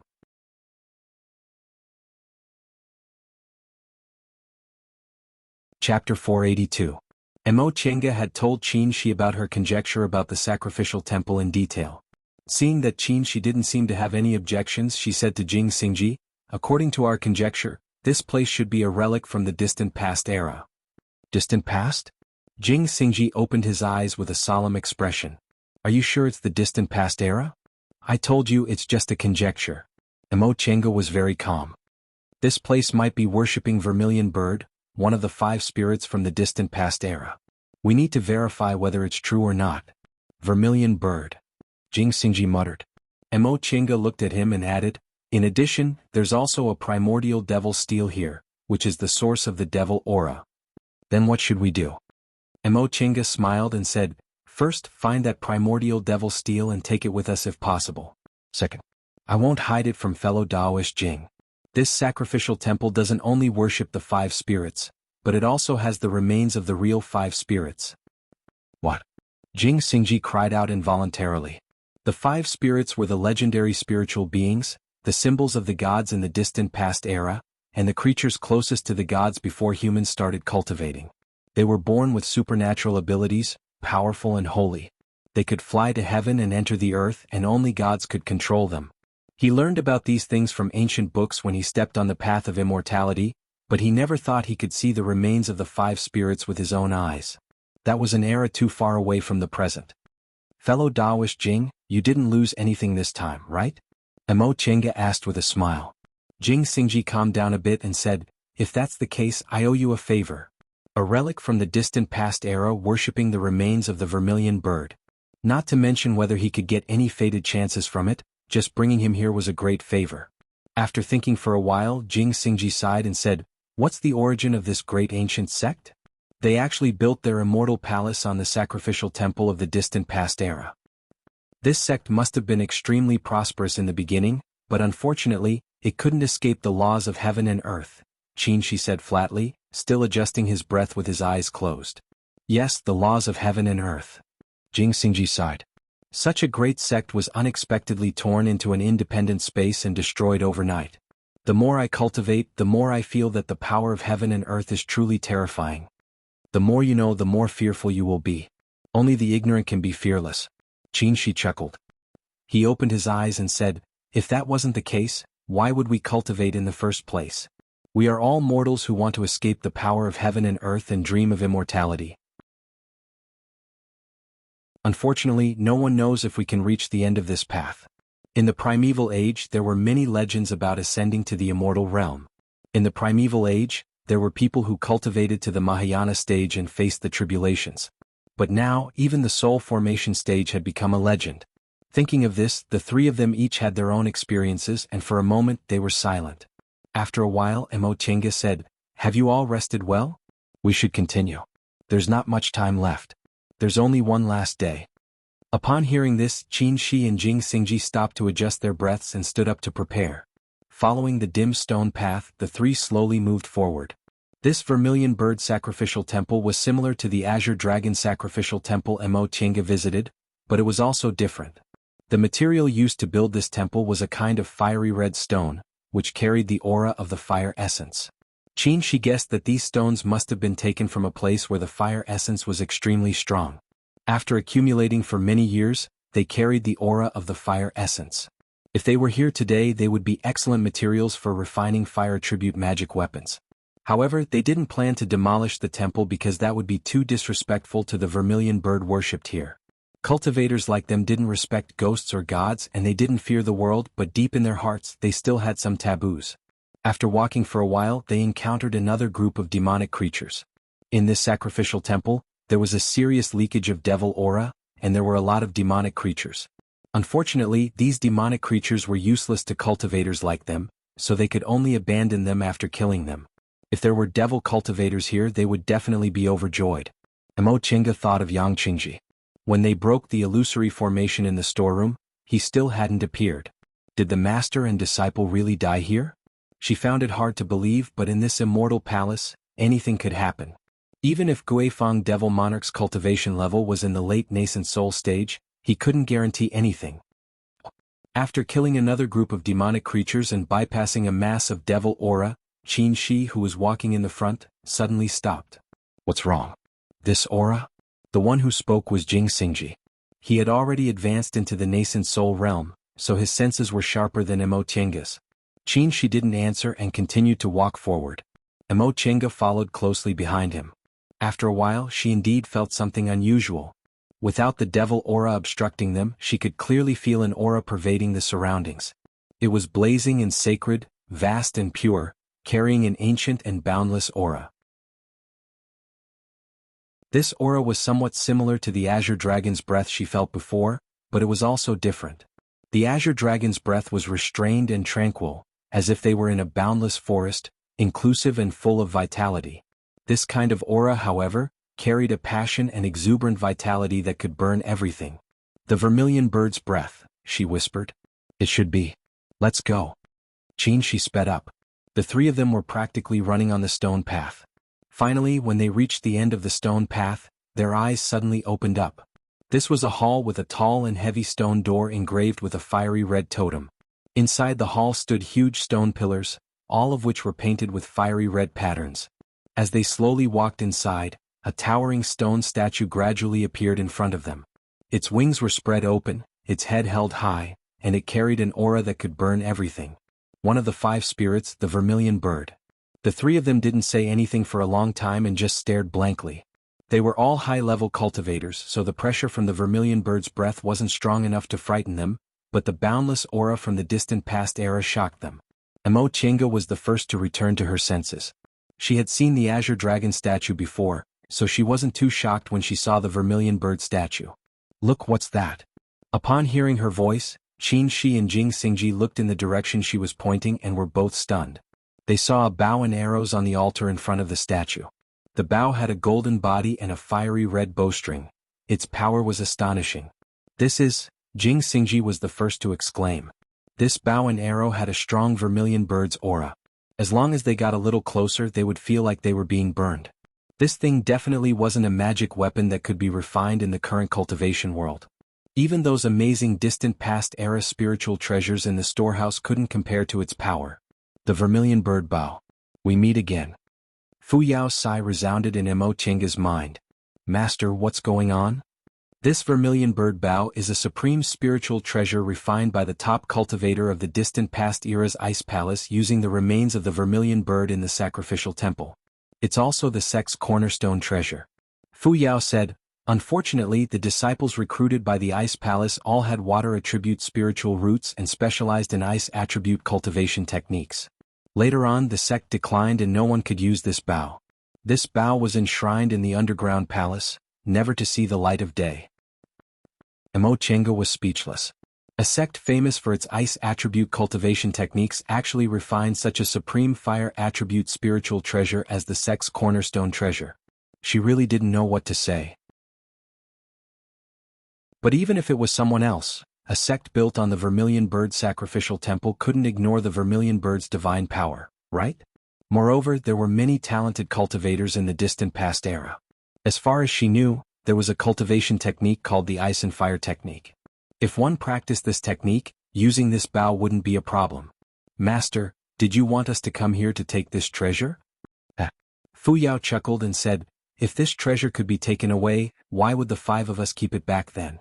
To tell you the truth, the Vermilion Bird's divine power on this treasure isn't something we can control, so of course we can't take it away. Back then we all tried, but none of us could resist the Vermilion Bird's breath. If we tried to resist it by force we would get injured, so we could only give up in the end. Hearing this, Emo Chenga felt as if she was splashed with a bucket of cold water. But thinking about it, if they could take it away they would have taken it a long time ago. Then why did we come here? Sensing her gloomy mood, Fu Yao smiled. Isn't the Vermilion Bird's breath inside a treasure? I know you've had extraordinary encounters, so don't be too greedy. You obtained the Azure Dragon's bone long ago, so you already have the Azure Dragon's breath. Now that you've obtained the Vermilion Bird's breath and advanced to the nascent soul realm, you can create your own divine ability. Think about it. If you can refine the Azure Dragon's breath and the Vermilion Bird's breath and create your own divine ability, wouldn't that be terrifying? Just as they were talking, Emo Chenga saw Jing Xingji taking a step forward, so she hastily called out, "Fellow Taoist Jing." Jing Xingji turned his head and looked at her. "What's wrong?" Emo Chenga said, "The power of this thing is amazing. I'm afraid we can't take it away." Upon hearing what she said, Qin Shi, whose eyes were blazing, turned his head. "What's going on?" Emo Chenga sighed and relayed Fu Yao's words to them. She then said, "This treasure should have been refined by a cultivator whose realm far surpassed ours, so its power is amazing. However, the Vermilion Bird's divine power it carries is too powerful. It's not something we can control at our realm." Spirit summoning magic weapon. Qin Shi murmured. It was said in the cultivation world that the top-grade spiritual treasures had their own spirituality and were called spirit summoning magic weapons. The power of such spirit summoning magic weapons couldn't be compared to ordinary magic weapons. However, this kind of spirit-summoning magic weapon had long been lost. Even in the storehouse of this great ancient cultivation group, only a few spirit-summoning magic weapons could be found. In the past, spirit-summoning magic weapons only existed in legends. They never thought they'd be able to see one with their own eyes. No. Jing Xingji said resolutely, "No matter what, I have to give it a try. The spirit-summoning magic weapon is right in front of me, but I don't even try. I'm afraid I won't be reconciled for the rest of my life." Emo Chenga looked at Qin Shi and saw that his eyes were also filled with determination. She shook her head and said, "I understand your feelings. For us cultivators, spirit-summoning magic weapons are extremely tempting. I'll go get it first." Jing Xingji turned his head and said to them, "If I'm injured by the Vermilion Bird's divine power, I won't blame you even if you leave me here." Once he finished speaking, he no longer said anything. He took a step forward and reached his hand towards the Vermilion Bird bow on the altar. Buzz. A soft sound rang out. Before he could even touch it, the Vermilion Bird bow burst into flames.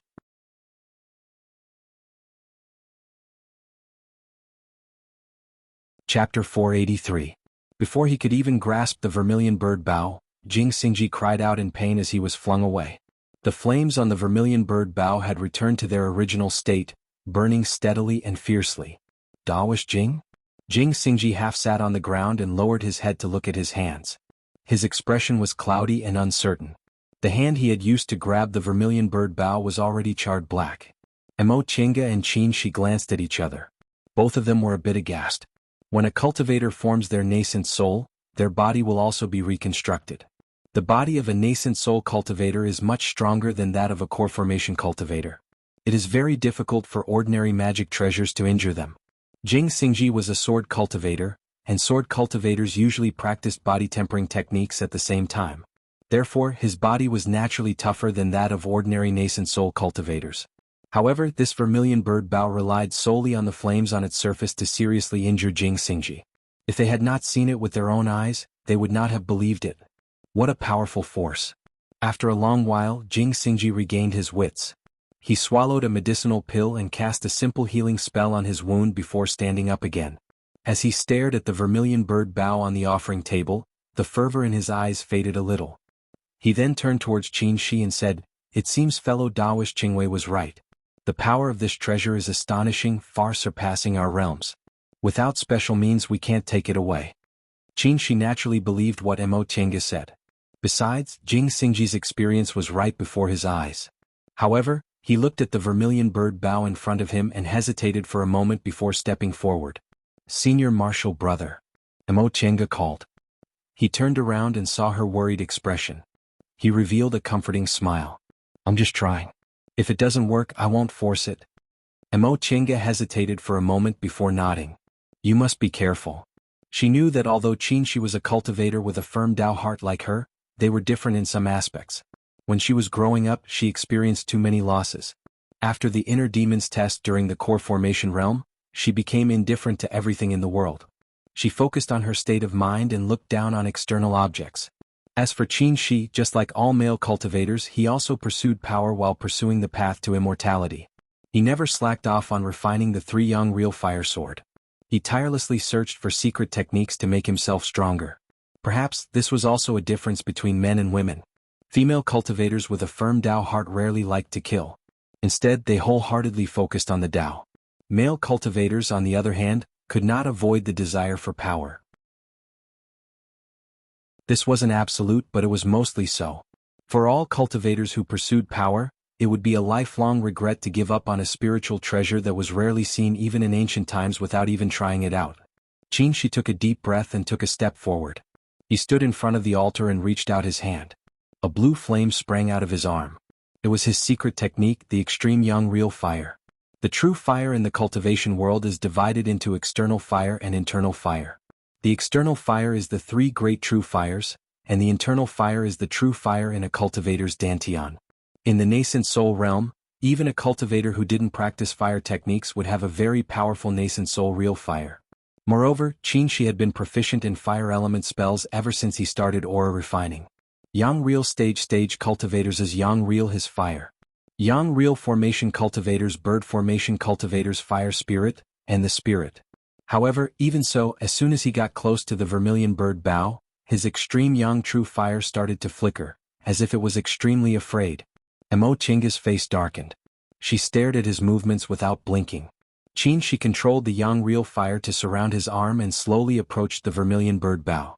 1 foot, half a foot, 3 inches, 1 inch. Just as his hand was about to hold the vermilion bird bow, the flame on the bowstring exploded again, and a wave of air surged. Qin Shi retreated quickly. He waved his other hand, and the three young real fire sword appeared in front of him. At the same time, Mo Tiange threw out her white silk handkerchief, which turned into a thick mist to block the wave of air. Plop, plop. The two of them were thrown to the ground at the same time. Tiange. Protected by the young real fire and retreating in time, Qin Shi only felt the spiritual aura in his body surge, but he wasn't injured. Seeing Mo Tiange being thrown far away, he hurried to help her up. Cough. Mo Tiange's face was pale, and the spiritual aura in her body was chaotic. Qin Shi immediately took out a 9 transformations Yang restoration pill and gave it to her. He frowned and said, "Your cultivation level isn't high enough. Why are you trying to be brave? Even Jing Xingji couldn't bear that power. Aren't you just asking for trouble?" Before Mo Tiange could answer, Jing Xingji, who was on the side, muttered, "Just say it. Why did you mention me?" Seeing that Qin Shi also couldn't take the vermilion bird bow away, his mood was a bit complicated. He was happy but also a bit depressed. He was happy because he couldn't take this kind of spiritual channeling magic weapon. If someone else took it in front of him, wouldn't he feel sad? He was depressed because Qin Shi cultivated a fire element cultivation technique and his cultivation level was higher than Jing Xingji's, but he still couldn't take this bow. Could it be that they could only return empty-handed after entering a treasure mountain like the 5 saints? After taking the medicinal pill, Mo Tiange looked a bit better. She smiled and said, "I didn't think too much." Qin Shi wanted to say something but he couldn't bear to see her like this, so he said, "Let's take a rest first." Mo Chinga was about to answer, but she suddenly saw their expressions change. What's wrong? Someone's coming? Qin, she said. 3 people. They've already discovered us. Jing Xingji looked solemn. Regardless of the injuries on his hands, he shook his arm, and the sharp sword on his back was unsheathed. It turned into sword light and protected his body. 2 late-stage nascent soul cultivators, Qin, she said in a low voice. I'm afraid it's them. Mo Chinga's expression froze. 2 late-stage nascent soul cultivators. Are they from Jian sect? 3 people.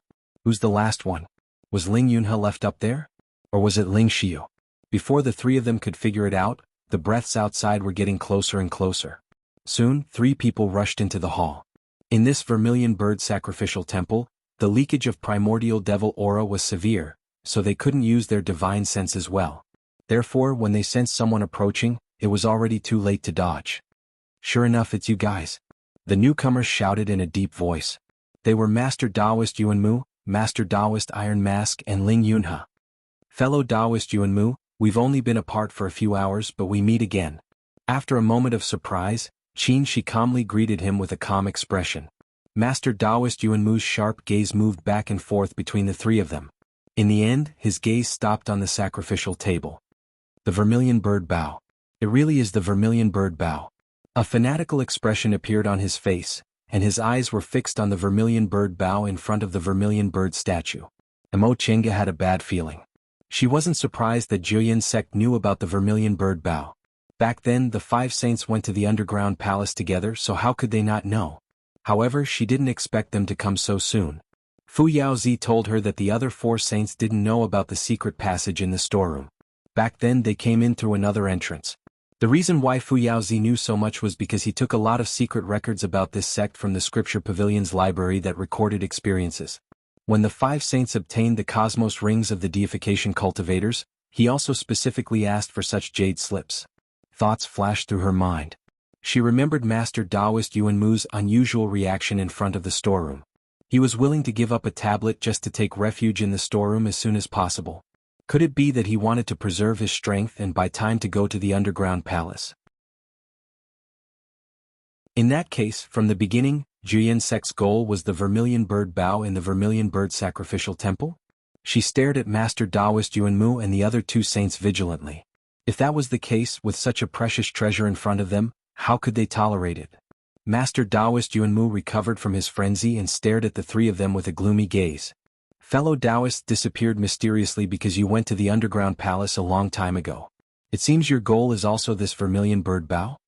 Upon hearing Master Taoist Yuanmu's unkind question, the 3 of them didn't say anything. The current situation was very unfavorable for them. Both sides had 3 people.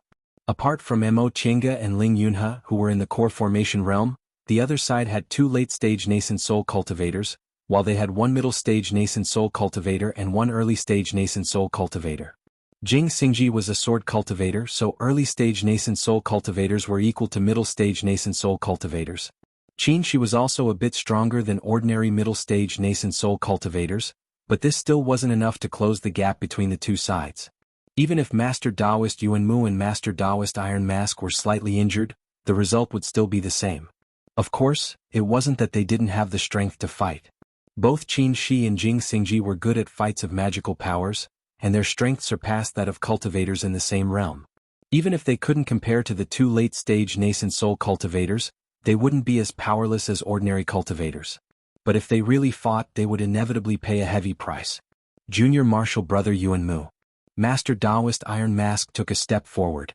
His murderous gaze swept over the 3 people through the black iron mask. Is there any need to say more? In the tense atmosphere, Mo Chinga suddenly chuckled. She stood up and looked at them. Seniors, since your goal is the vermilion bird bow, please go ahead. We won't keep you company. Right after she said that, she walked towards the door of the hall. Wait. Master Taoist Yuanmu's gaze stayed on her for a long time. All of a sudden, a smile appeared on his face. Little friend Mo, if you didn't already have a master, this old man really wanted to take you in as my disciple. What a pity, what a pity. Although he said that, the spiritual aura pressure he released became heavier and heavier. Under Master Taoist Yuanmu's spiritual aura pressure, Mo Chinga managed to say, Jian sect is full of talented people. With fellow Taoist Ling inheriting its teachings, Why does Senior Yuanmu need to feel pity? Although she had the soul-refining art to protect herself, how strong was the spiritual aura pressure of a late nascent soul cultivator? This master Taoist Yuanmu suddenly praising her at such a critical moment was really not a good thing. What I feel pity is that you juniors are all young and have outstanding cultivation levels. Presumably your talents are extraordinary, but you're going to fall here. Right after he finished speaking, Master Taoist Yuanmu's body released a fierce murderous aura. Clang. The moment the murderous aura appeared, Qin Shi and Jing Xingji released their sword auras at the same time. With several magic weapons in hand, Mo Qingge became even calmer in this critical moment. She smiled and said, "Senior, there's no harm in saying that after you get the vermilion bird bow. It's a bit too early to say that." Ah. Master Taoist Yuanmu looked up at the sky and laughed. He looked at the three of them with a smile on his face. "It seems you've already tried, but you can't take the vermilion bird bow, right?" Seeing Master Taoist Yuanmu's confident appearance, the hearts of Mo Qingge and the other two sank. Could it be, Jian sect has existed for more than 100,000 years, and this secret has also been passed down for more than 100 generations? Since we came for the vermilion bird bow, how could we not be prepared? Upon hearing that, Qin Shi took a step forward. "So, before you entered the immortal palace, you've already prepared a way to take the vermilion bird bow?" Master Taoist Yuanmu nodded with a smile. "Yes. With such a precious treasure in front of us, I really can't believe you can ignore this matter, so I can only inconvenience you." Although he said he felt wronged, there wasn't a trace of shame on his face. His smile was full of murderous aura.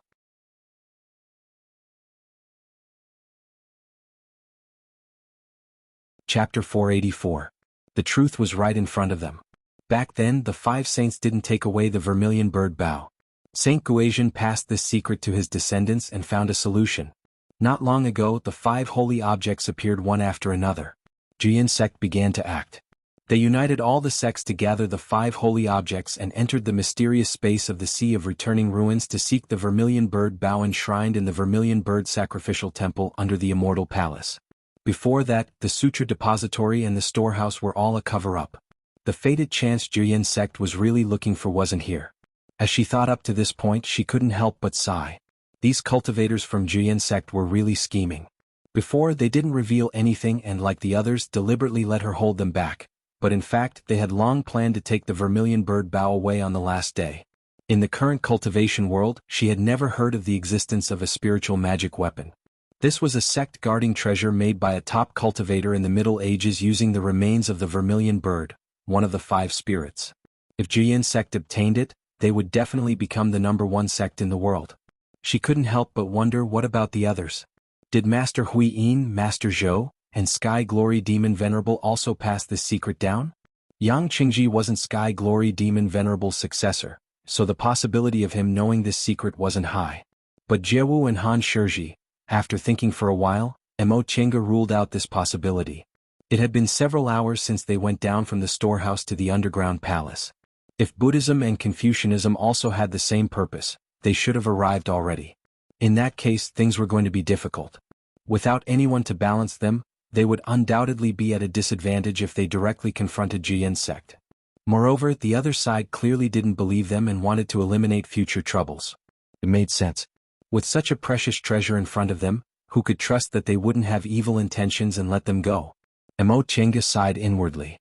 If she had already advanced to the nascent soul realm, with the three of them, even if they couldn't win, escaping wouldn't be a problem, but her gaze fell on Ling Yunhe, only to find that Ling Yunhe gave her a helpless smile. Now that things had come to this, their hostility was inevitable. Her heart stirred, and she secretly gave Qin Shi and Jing Xingji a meaningful look. Judging from the appearances of immortal Yuan Mu and immortal Tai Mian, nothing should have happened to them when they came out of the storeroom and went down to the underground palace. Then, why did Ling Yunhe come instead of Ling Xiyu, who was in the middle stage of nascent soul realm? Even if Ling Xiyu was injured and his strength was greatly reduced, he would still be more useful than a core formation cultivator, wouldn't he? When Qin Shi and Jing Xingji saw Mo Qingge's seemingly unintentional gaze on the Ling Yunhe, they immediately understood, but they remained calm and collected. Amidst the silence, there was suddenly the sharp hum of a sword. Jing Xingji had already drawn his sword. His movements were very fast. As a sword cultivator, he was used to striking first. By the time he heard the sword chime, the area within 30 feet around him had already been surrounded by sword rays. Countless sword rays pierced towards Reverend Yuanmu. Spiritual Master Yuanmu gave a cold snort. He raised his hand and an exquisite small pagoda appeared in his hand. Suddenly, the body of the pagoda became incomparably huge. Layers upon layers of shadows pressed down on the sword ray. The incomparably sharp sword radiance could not advance any further under Yuan Muzhin's casual wave. In the end, a late nascent stage cultivator was a late nascent stage cultivator. Along the way, Reverend Yuanmu didn't show too much strength, but Jing Xingji's sudden attack was easily dealt with by him. In the next moment, Qin Shi's 3-yang real fire sword arrived. He didn't have such a strong sword aura, but the 3-yang real fire on his sword, coupled with the extreme yang real fire that darted out from time to time, made Reverend Yuanmu not dare to underestimate him. The fire element had always been the element of magic best at destruction. Even the lightning element, which was theoretically the most powerful and easiest to break through a cultivator's defense, couldn't compare to the fire element in terms of destructive power. In particular, Qin Shi's secret technique, the extreme yang real fire, could even completely burn Mei Feng's primordial devil aura. It was obvious how overbearing it was. At that moment, Master Taoist Iron Mask finally made his move. He threw out an inconspicuous pebble, which instantly turned into numerous densely packed stones, blocking the 3-yang real fire sword. Even the extreme yang real fire was blocked in front of the stones. Cough. The 4 nascent soul cultivators were very close. The spiritual aura inside Mo Qing's body surged under the pressure of their attacks. She had to operate the soul-refining art to forcibly suppress it. She turned around to look at Ling Yunhe, only to see him slap a talisman on his body, blocking the spiritual aura fluctuations outside, so he wasn't affected. After the sword light was blocked, Jing Xingji once again operated the sword art. However, as if he was determined to attack Master Taoist Yuanmu, he recklessly attacked him. Master Taoist Yuanmu sneered. Even if they were both in the nascent soul realm, how big was the gap between the early stage and the late stage? 4 ordinary early-stage nascent soul cultivators, even if there were 7 or 8 of them, he wouldn't care. He could kill them with a wave of his hand. This junior's skills weren't bad. He formed his nascent soul at such a young age, and he was also a sword cultivator with the strongest ability in fights of magical powers. Presumably he'd always thought highly of himself. Now that he faced him face to face, he probably knew the gap between him and a late-stage cultivator, right? His behavior was obviously because he'd suffered a blow and became impulsive. A junior was a junior even if he was also in the nascent soul realm like them. No. In the next moment, Master Taoist Yuanmu didn't have time to stop. Seeing Jing Xingji's sword light collapsing with one strike, his body swayed and suddenly appeared several hundred feet away behind them. Fellow Taoist, lend me your life. Jing Xingji smiled. His peach blossom eyes curved, and his sword aura formed into a ball, enveloping Ling Yunhe's body. This sudden change made both Master Taoist Yuanmu and Master Taoist Iron Mask slow down. Qin Shi seized this opportunity to withdraw in time. Master Taoist Yuanmu's face turned livid. It wasn't that he and Master Taoist Iron Mask didn't pay attention to Ling Yunhe, but they didn't expect this brat, who was only in the early stage of nascent soul, would actually dare to use the art of teleportation in front of 2 late-stage nascent soul cultivators. The art of teleportation wasn't the same as the art of disappearance. It also required one to cross a distance of 2 points. In other words, when the art of teleportation was used, it was as if time had stopped, and one could walk from one point to another. Therefore, even if one teleported, they couldn't avoid the things between 2 points. Just now, when the 4 nascent soul cultivators fought in the main hall, spiritual aura crisscrossed and fluctuated violently. If someone rashly rushed into the middle, they might only be injured if they were lucky, but if they were unlucky, they might very well be torn apart by these violent spiritual aura fluctuations. Because of this, he and Master Taoist Iron Mask only stood in front of Ling Yunhe to protect him, but they didn't expect Jing Xingji to disregard everything and use the art of teleportation directly to kill Ling Yunhe. This sword cultivator brat was simply too daring. The most terrible thing was that he actually won the gamble. In any case, he was a nascent soul cultivator. At this distance, Ling Yunhe's life was in his hands. The moment he saw Jing Xingji appear, Ling Yunhe wanted to take out the soul-restraining bead, but unfortunately, Jing Xingji's movements were too fast. He didn't have enough time. At that moment, his expression was gloomy and he said coldly, "If Senior wants to use my life to threaten my 2 martial uncles, I'm afraid you're wrong. Is that so? Jing Xingji was still smiling. He turned to look at Master Taoist Yuanmu and Master Taoist Iron Mask, who had stopped fighting. It seems your two martial uncles don't think so. If Senior doesn't believe me, there's no harm in trying, Ling Yunhe said faintly.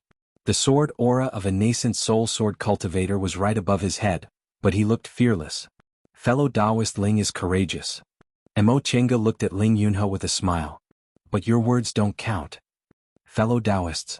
With the three young real fire swords circling around him, Qin Shi looked at Master Taoist Yuanmu and Master Taoist Iron Mask. What do you think? Master Taoist Yuanmu's face twitched. In the end he gnashed his teeth. He's just a junior. So what if you kill him? Although this brat is an outstanding cultivator among the younger generation, our Juyin sect hasn't reached the point where we can't afford to lose a core formation cultivator. Of course you won't care about other core formation cultivators. Mo Chenga's gaze fell on the soul-restraining bead in Ling Yunhe's hand. But without fellow Taoist Ling, I'm afraid you won't be able to take this vermilion bird bow away, right? As soon as she finished speaking, the three people's expressions changed dramatically. Ling Yunhe, whose expression hadn't changed a moment ago, was now glaring at Mo Chenga. Little friend Mo, what do you mean? These words came out of Master Taoist Yuanmu's mouth one by one. Before Mo Chenga could answer, Qin Shi's divine comprehension swept over Ling Yunhe. All of a sudden, a hint of surprise appeared on his face. Water and fire dual spiritual roots? Sure enough. Upon hearing this, Mo Chenga pondered. Ling Yunhe's flight light was blue and he was known as a genius, so she always took it for granted that he had a single attribute water spiritual root. It wasn't until just now that she thought the two nascent soul cultivators abandoned Ling Xiyu and brought Ling Yunhe into the sacrificial temple that she realized another possibility. Water and fire dual spiritual roots were relatively rare. Because water and fire opposed each other, it was very difficult for them to exist in the same person. However, this kind of spiritual root could be used to cultivate a special cultivation technique, the ice and fire art. I see. Jing Xingji put his hand on Ling Yunhe's pulse and said, sure enough, he has water and fire dual spiritual roots and they're both very good. The difference isn't big. Qin Shi smiled and said, fellow Taoists, your junior spiritual roots are just right for cultivating the ice and fire art. I'm afraid fellow Taoist Ling also doesn't cultivate the ordinary ice and fire art, right? Mo Chenga said, Senior Fu Yao said that Dao Sengui Zhen once took a cultivation technique from this place, and it seemed to be one of the top cultivation techniques of this sect. Let's think about it, Jing Xingji said with a smile. This vermilion bird bough is the cornerstone treasure of this great ancient sect, so the people of this sect must have a way to take this bough. But they're a cultivation group that specializes in ice attribute cultivation techniques, and this vermilion bird bough is fire attribute. How can they take it? Naturally, they let the people who cultivate the ice and fire art take it, Qin Shi said faintly. Those who cultivate the ice and fire art will have pure fire spiritual aura and ice spiritual aura inside their bodies. The fire spiritual aura will bring out the power of the vermilion bird bough, and the ice spiritual aura will dissolve the evil aura of the vermilion bird bough. In this way, they don't need to cultivate to a very high realm to be able to take the vermilion bird bough. After Dao Sengui Zhen left, he kept thinking about how to take the vermilion bird bough. It just so happened that what he obtained from this immortal palace was the ice and fire art cultivation technique of this sect. With his intelligence, he naturally guessed this method. Therefore, all these years your Juyin sect has been looking for suitable people to cultivate this ice and fire art, waiting for the right time to gather the 5 holy objects, open this space and take the vermilion bird bough. In the end, Mo Chenga concluded, Seniors, are we right? Master Taoist Yuanmu's expression was extremely unsightly. The three of them spoke one after another, almost saying everything.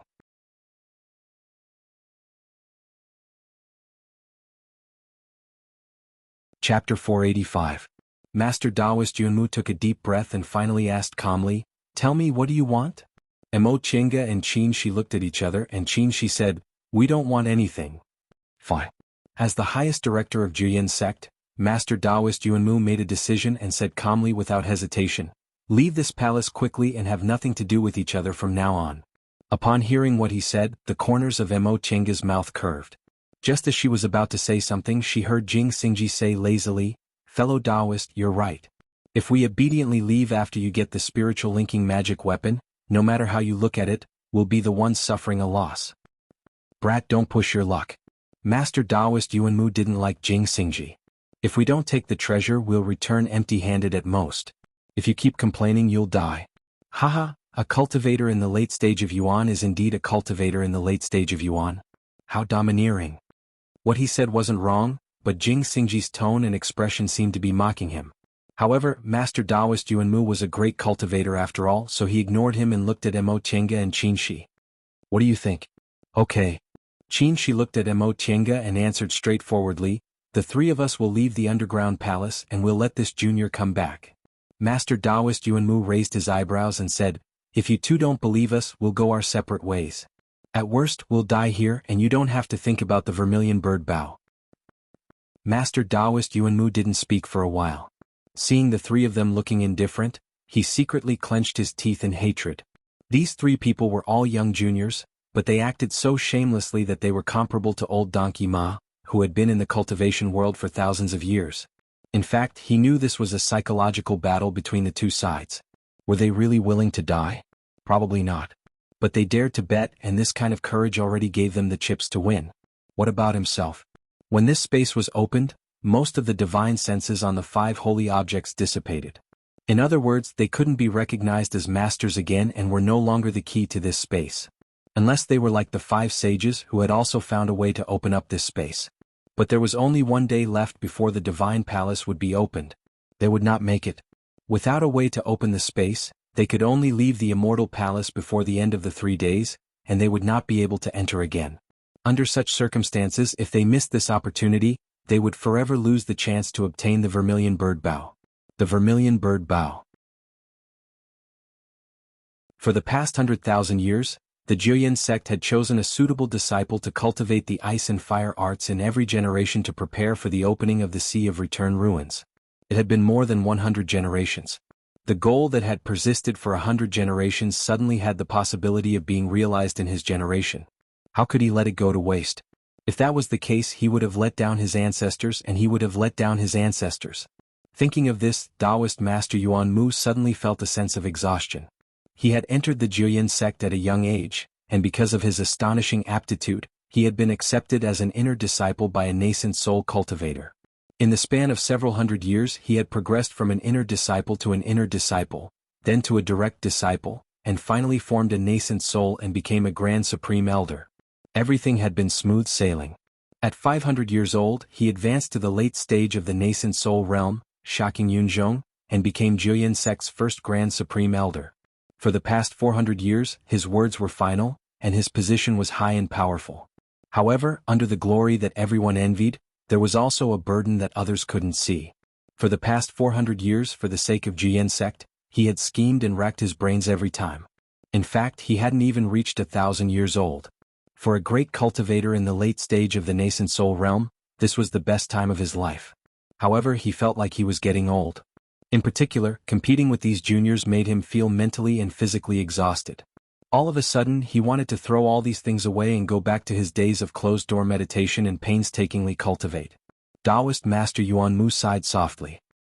He waved his hand and said, "I'll give you the time it takes for a stick of incense to burn.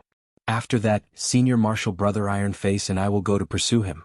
I hope you can keep your word and let this brat go before we leave." His tone was very calm, so calm that it sounded a little tired. It seemed he didn't want to argue with them anymore, which surprised the three of them. However, since Taoist Master Yuanmu agreed, their goal was achieved. Qin Shi signaled Jing Xingji to take Ling Yunhe out first. Then he cupped his hands to bid farewell to the 2 late-stage nascent soul cultivators, then he and Mo Tiange followed after them. They left the main hall. Sure enough, Taoist Master Yuanmu kept his promise and didn't follow them with Taoist Master Iron Face. "Fellow Taoist Ling, I'm sorry," Mo Tiange said to Ling Yunhe apologetically after they left the main hall. Previously, she was alone and bullied by the 3 great cultivation groups, but Ling Yunhe had always treated her well. She still remembered this favor. Ling Yunhe shook his head with a calm expression. "Our positions are different. Fellow Taoist Mo, you don't have to take it to heart." Mo Tiange once said this to him. At that time he never expected he would say the same thing to her one day. He could only say that the affairs of the world were inconstant. They weren't fated to be together, and they didn't even have the chance to coexist peacefully. Mo Chinga sighed softly but didn't say anything. "Let's go," Jing Xingji said. "Is the time it takes for a stick of incense to burn enough for us to get out of the underground palace?" "It should be enough." Only Mo Chinga knew the entrance and exit, so she was naturally the one to answer. "If our luck isn't too bad and we run into a large number of devils along the way."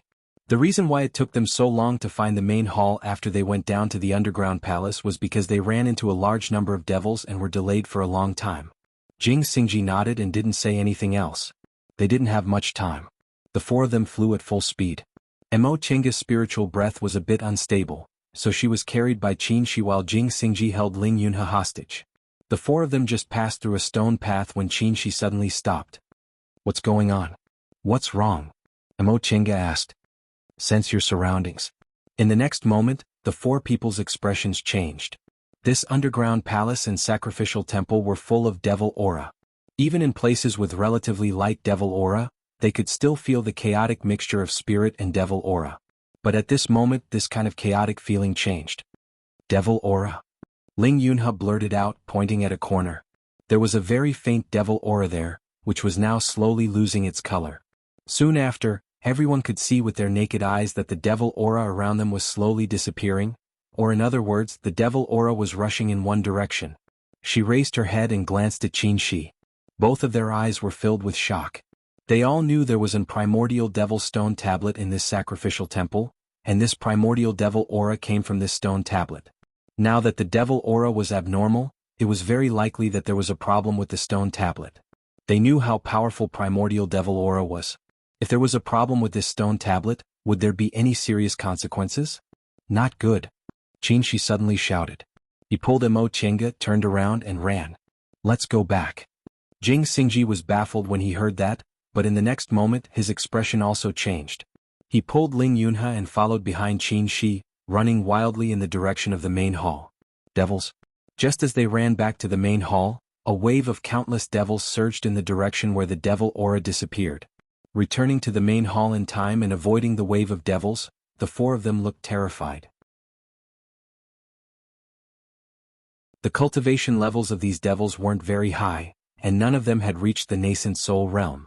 However, there were so many of them that even cultivators in the late nascent soul realm couldn't take them lightly. If they had been a bit slower and collided with these devils, the consequences. "You, Master Taoist Yunmu only said 2 words when he saw the devils rushing out of the stone path beside the main hall. His expression froze. He and Master Taoist Iron Mask stayed in the main hall. The vermilion bird's breath was so strong that the devil aura couldn't invade it, and the devils would also avoid it, so they didn't notice the changes outside. Now that he saw so many demonic creatures rushing madly, he spread out his divine sense and knew what was going on. "What's going on?"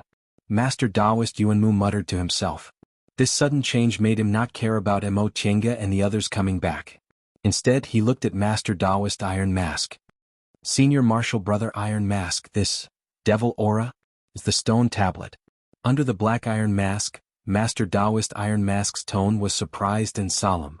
Could it be that old guy Guifeng? Even Mo Chinga felt strange about the disappearance of Guifeng Demon Monarch and his disciple, let alone Master Taoist Iron Mask, who was more familiar with Guifeng. In terms of age he was much older than Master Taoist Yuanmu. He was almost 2,000 years old. Except for major events like the returning Ruined Sea, he usually cultivated in seclusion, waiting for his death. In Yunzhong, the cultivator in the late nascent soul realm who was closest to his lifespan was Guifeng Demon Monarch. Both of them only had a little more than 100 years left. Even if they used all methods to prolong their lifespans, they wouldn't live more than 500 years. Although the two of them weren't good friends, they understood each other better than others at such a similar age. With Guifeng Demon Monarch's ability, Master Taoist Iron Mask absolutely didn't believe that he would die while searching for the tablet. But they had no idea where he went. Now that the primordial devil aura in the sacrificial temple had changed and many devils were gathering in a certain place, Master Taoist Iron Mask naturally thought of the missing Guifeng Demon Monarch. Could it be that the old guy also hid his true purpose and secretly entered the underground palace to look for the primordial devil tablet? This wasn't impossible.